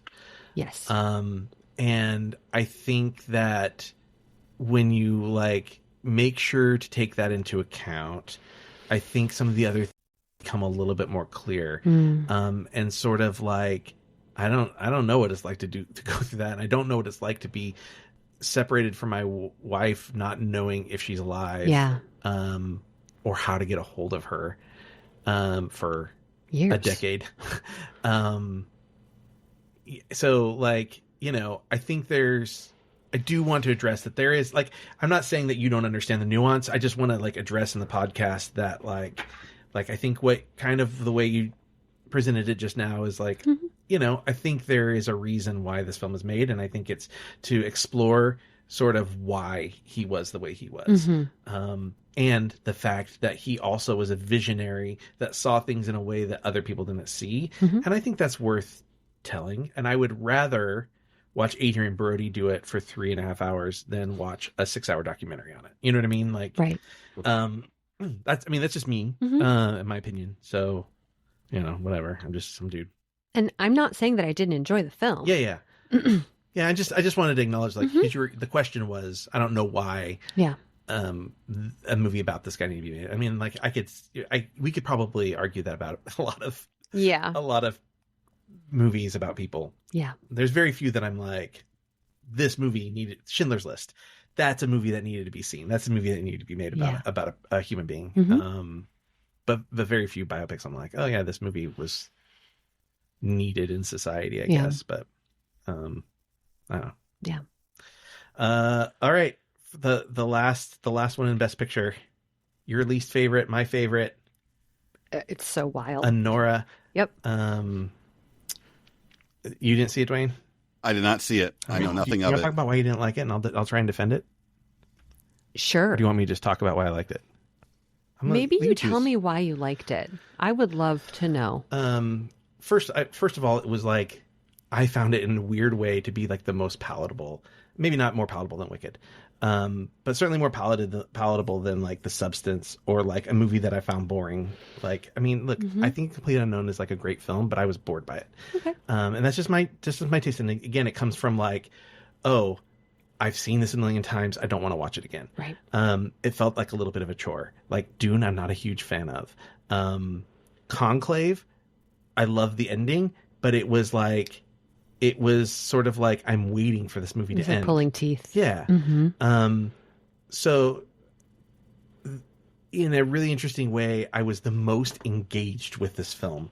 I found it really fun to sort of root for Anora and sort of root for her to want better things for herself.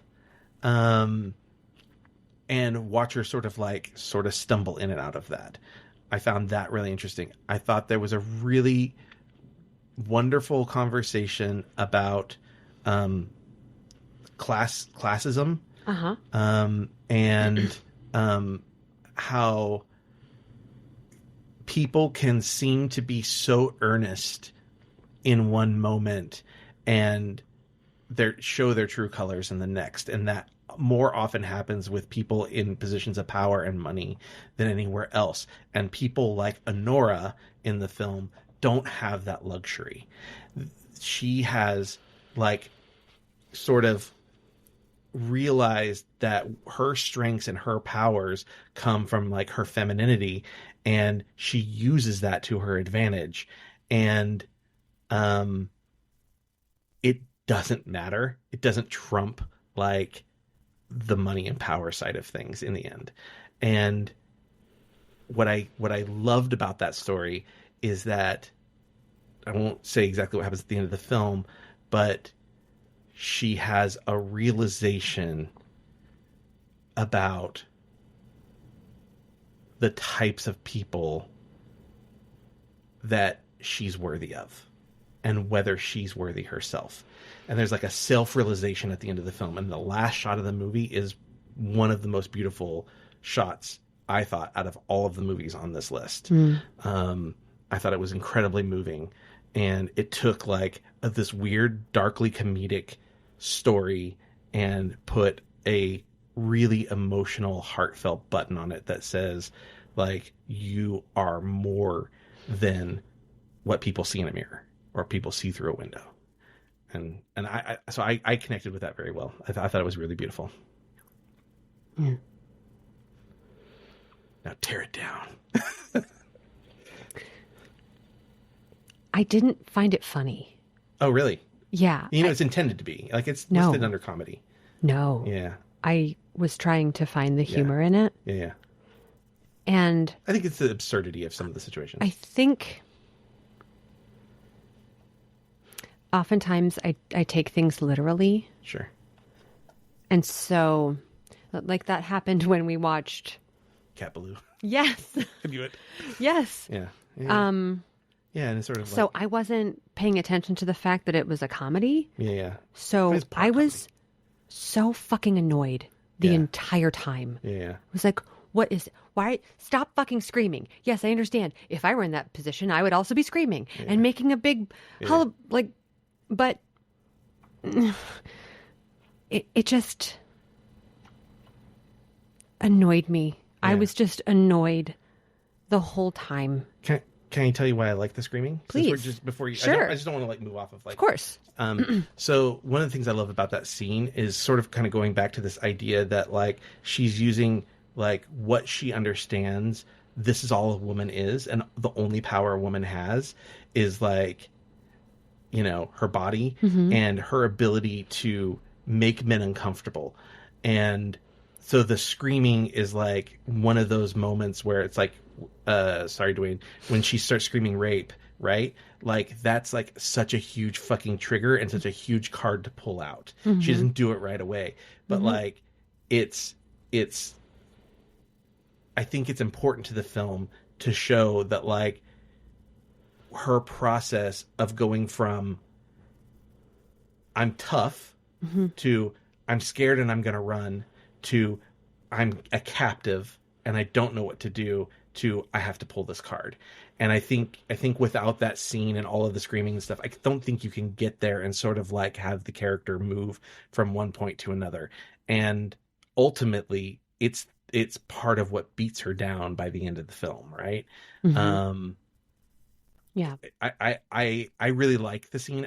I can understand why people might find it annoying because it's a lot of screaming. Yeah.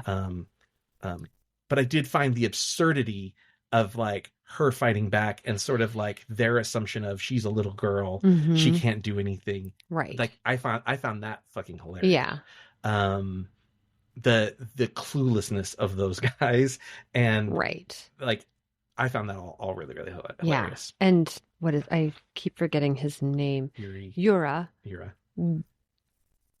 With the way he was responding to that, I was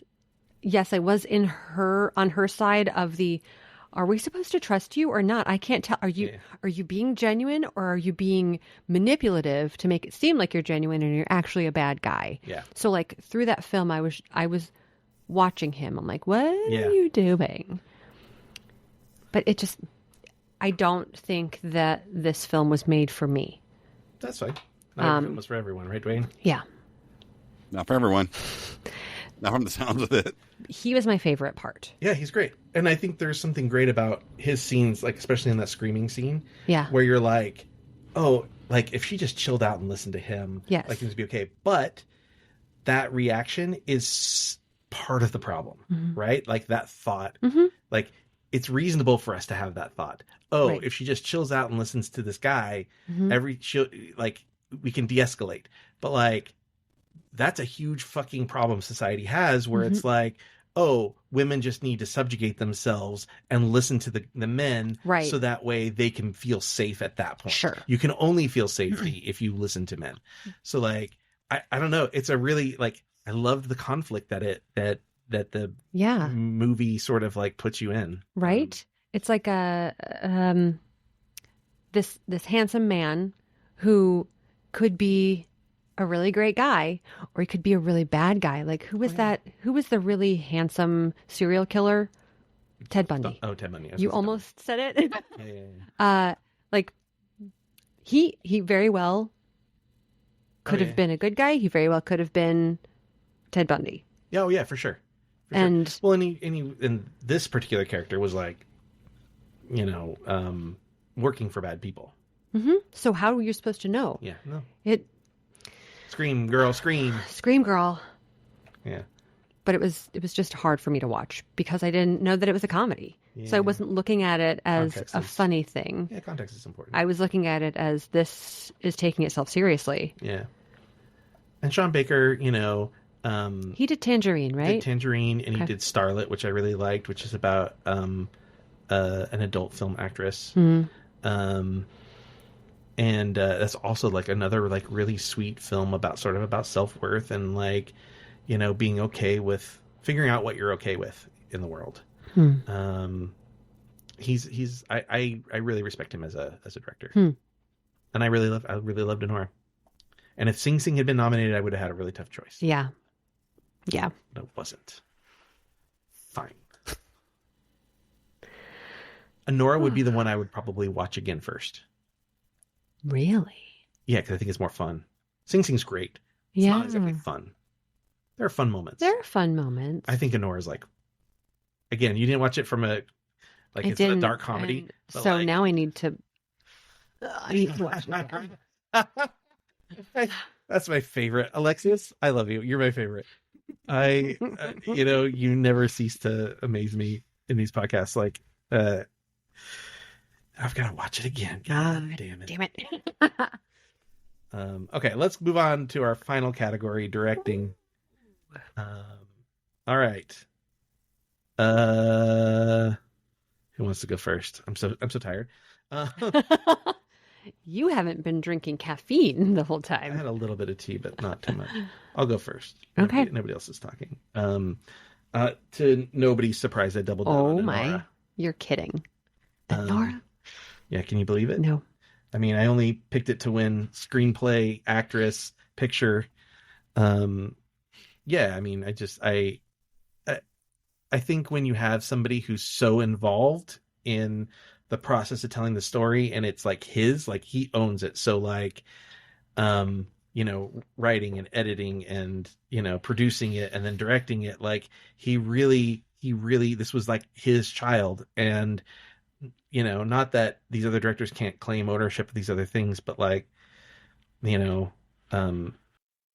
an auteur, and I think he's really talented and has interesting things to say about the underrepresented. Because Anora isn't just a woman, right? She's also a sex worker, and that's a topic that people don't want to talk about, or they want to vilify only. That's it. There's no in between. And I think having a conversation about that is interesting. Alexis, your turn. Double down on the substance. Double down on this. I think it's a good. Sorry. I think it's a good pick too. Duane, I think hard to not. And these are all good picks. Who I think is going to win will be James Mangold for A Complete Unknown. Oh. And then and who I want to win is going to be The Brutalist, just because it's got momentum. It's big. It's big too. It's like such a big movie, right? Like there's nothing small about that film at all. Yeah. Wow, we did it, you guys. I know. I might do some of these as clips. Cool. To post throughout the week. Any particular that maybe we should just real quick. Should I just go through them all again? No, that's too much work. I don't know. I'll figure it out. I'll figure out how to do clips. I was like, oh, if after each one we had just recapped it, that would have been so smart of us. That's okay. Smart. So yeah, well, I'll figure out a way to do clips. So that maybe. Anybody have any requests of which categories you want? Like do you really want costume, or do you really want something in a clip throughout the week? Maybe discussion about the international film. Put a little star next to it. Yeah. Or like a plus. Duane, anything you? I'm wide open for everything. I think we evenly did everything, and this I think like a lot of people have considered like this is like one of the most wide open Oscar races in a long time, right? There's not really much of a lead contender in most categories. It's funny. I was really anxious. Like I take so much pride in this. I shouldn't, but I do. So and I'm pretty competitive with this one. And so like I was anxious. I was like really nervous over the last several days to actually. So I didn't do my ballot till this morning, and I was waiting till the last minute to like, okay, what if I see something else? What if I think of something else? And so that happened today actually when I was Desi wanted to do one for herself. And so I was playing songs and score for her because she didn't have to watch anything for that. She just listened to the music. And when I heard the Wicked score, I was like, I got to change. I got to change to what I want. And so, I waited to the last minute. I was really anxious about it. But to what you're saying, it's interesting. Last year, I felt like was the year, more than this year, I felt like things were just like so up in the air. Because I was like not totally sure, as much as we both loved Poor Things, for example. Right. I was not really sure that the voters were going to it was going to click with them. Because that was a really wild out there film. Yeah, it was. It was really bizarre. Yeah. And then there were movies like, what's the movie with Jeffrey Wright, where he's the author, American Fiction? Yeah. So stuff like that. There was a bunch of movies like that last year that was like, I was like, so last year I actually felt a little more unsure of, but Duane, you're not wrong that this is like, between the Golden Globes and the BAFTAs and the SAG Awards, which were tonight. Yeah. Tonight. Do we have any updates on that? It starts right now. A minute. All right, let's just have that part of the podcast. We'll just watch the SAG Awards and react. No, we're not doing that. Although we are. This is one of maybe the shortest Oscar episode we've ever done. Wow. Give yourself a round of applause. Yes. There you go, Duane. That's how you do it in a circle. That's cute. It's adorable. It's very Girl Scouts of you. We're at camp. I was a Girl Scout. So I guess that's it. Awesome. Thanks everybody for joining us on this journey. Yay. Duane, thank you for being here. Do you want to always a pleasure. Follow you anywhere? Instagram? No. You can follow us. Yeah, follow us on Patreon and Instagram and TikTok. Mm-hmm. TikTok YouTube. followers. TikTok followers are blowing up. Whoa. I'm not lying. Heck yeah. We're also on YouTube. We are on YouTube. Should we do this one as a video for everybody? Yeah. I don't know. Why Maybe not? they want to watch us for 3 hours? Sure. Watch us for 3 hours? I mean, they can fast forward. Yeah. They could. We could. Who knows? Anyways. Okay. That's it. Thank you, everyone. Until next time. Oh, wait. Do we need to tell what the next movie is? No. All right. Nope. Yeah. Fuck you, Viewsters. You don't get to know. It's going to be a surprise. No, we love you. Yeah. All right. Until then, Bond Cinema. Fuck you, Viewsters. All right. So here's the official score sheet. I'll keep score Oscar night, and we'll post on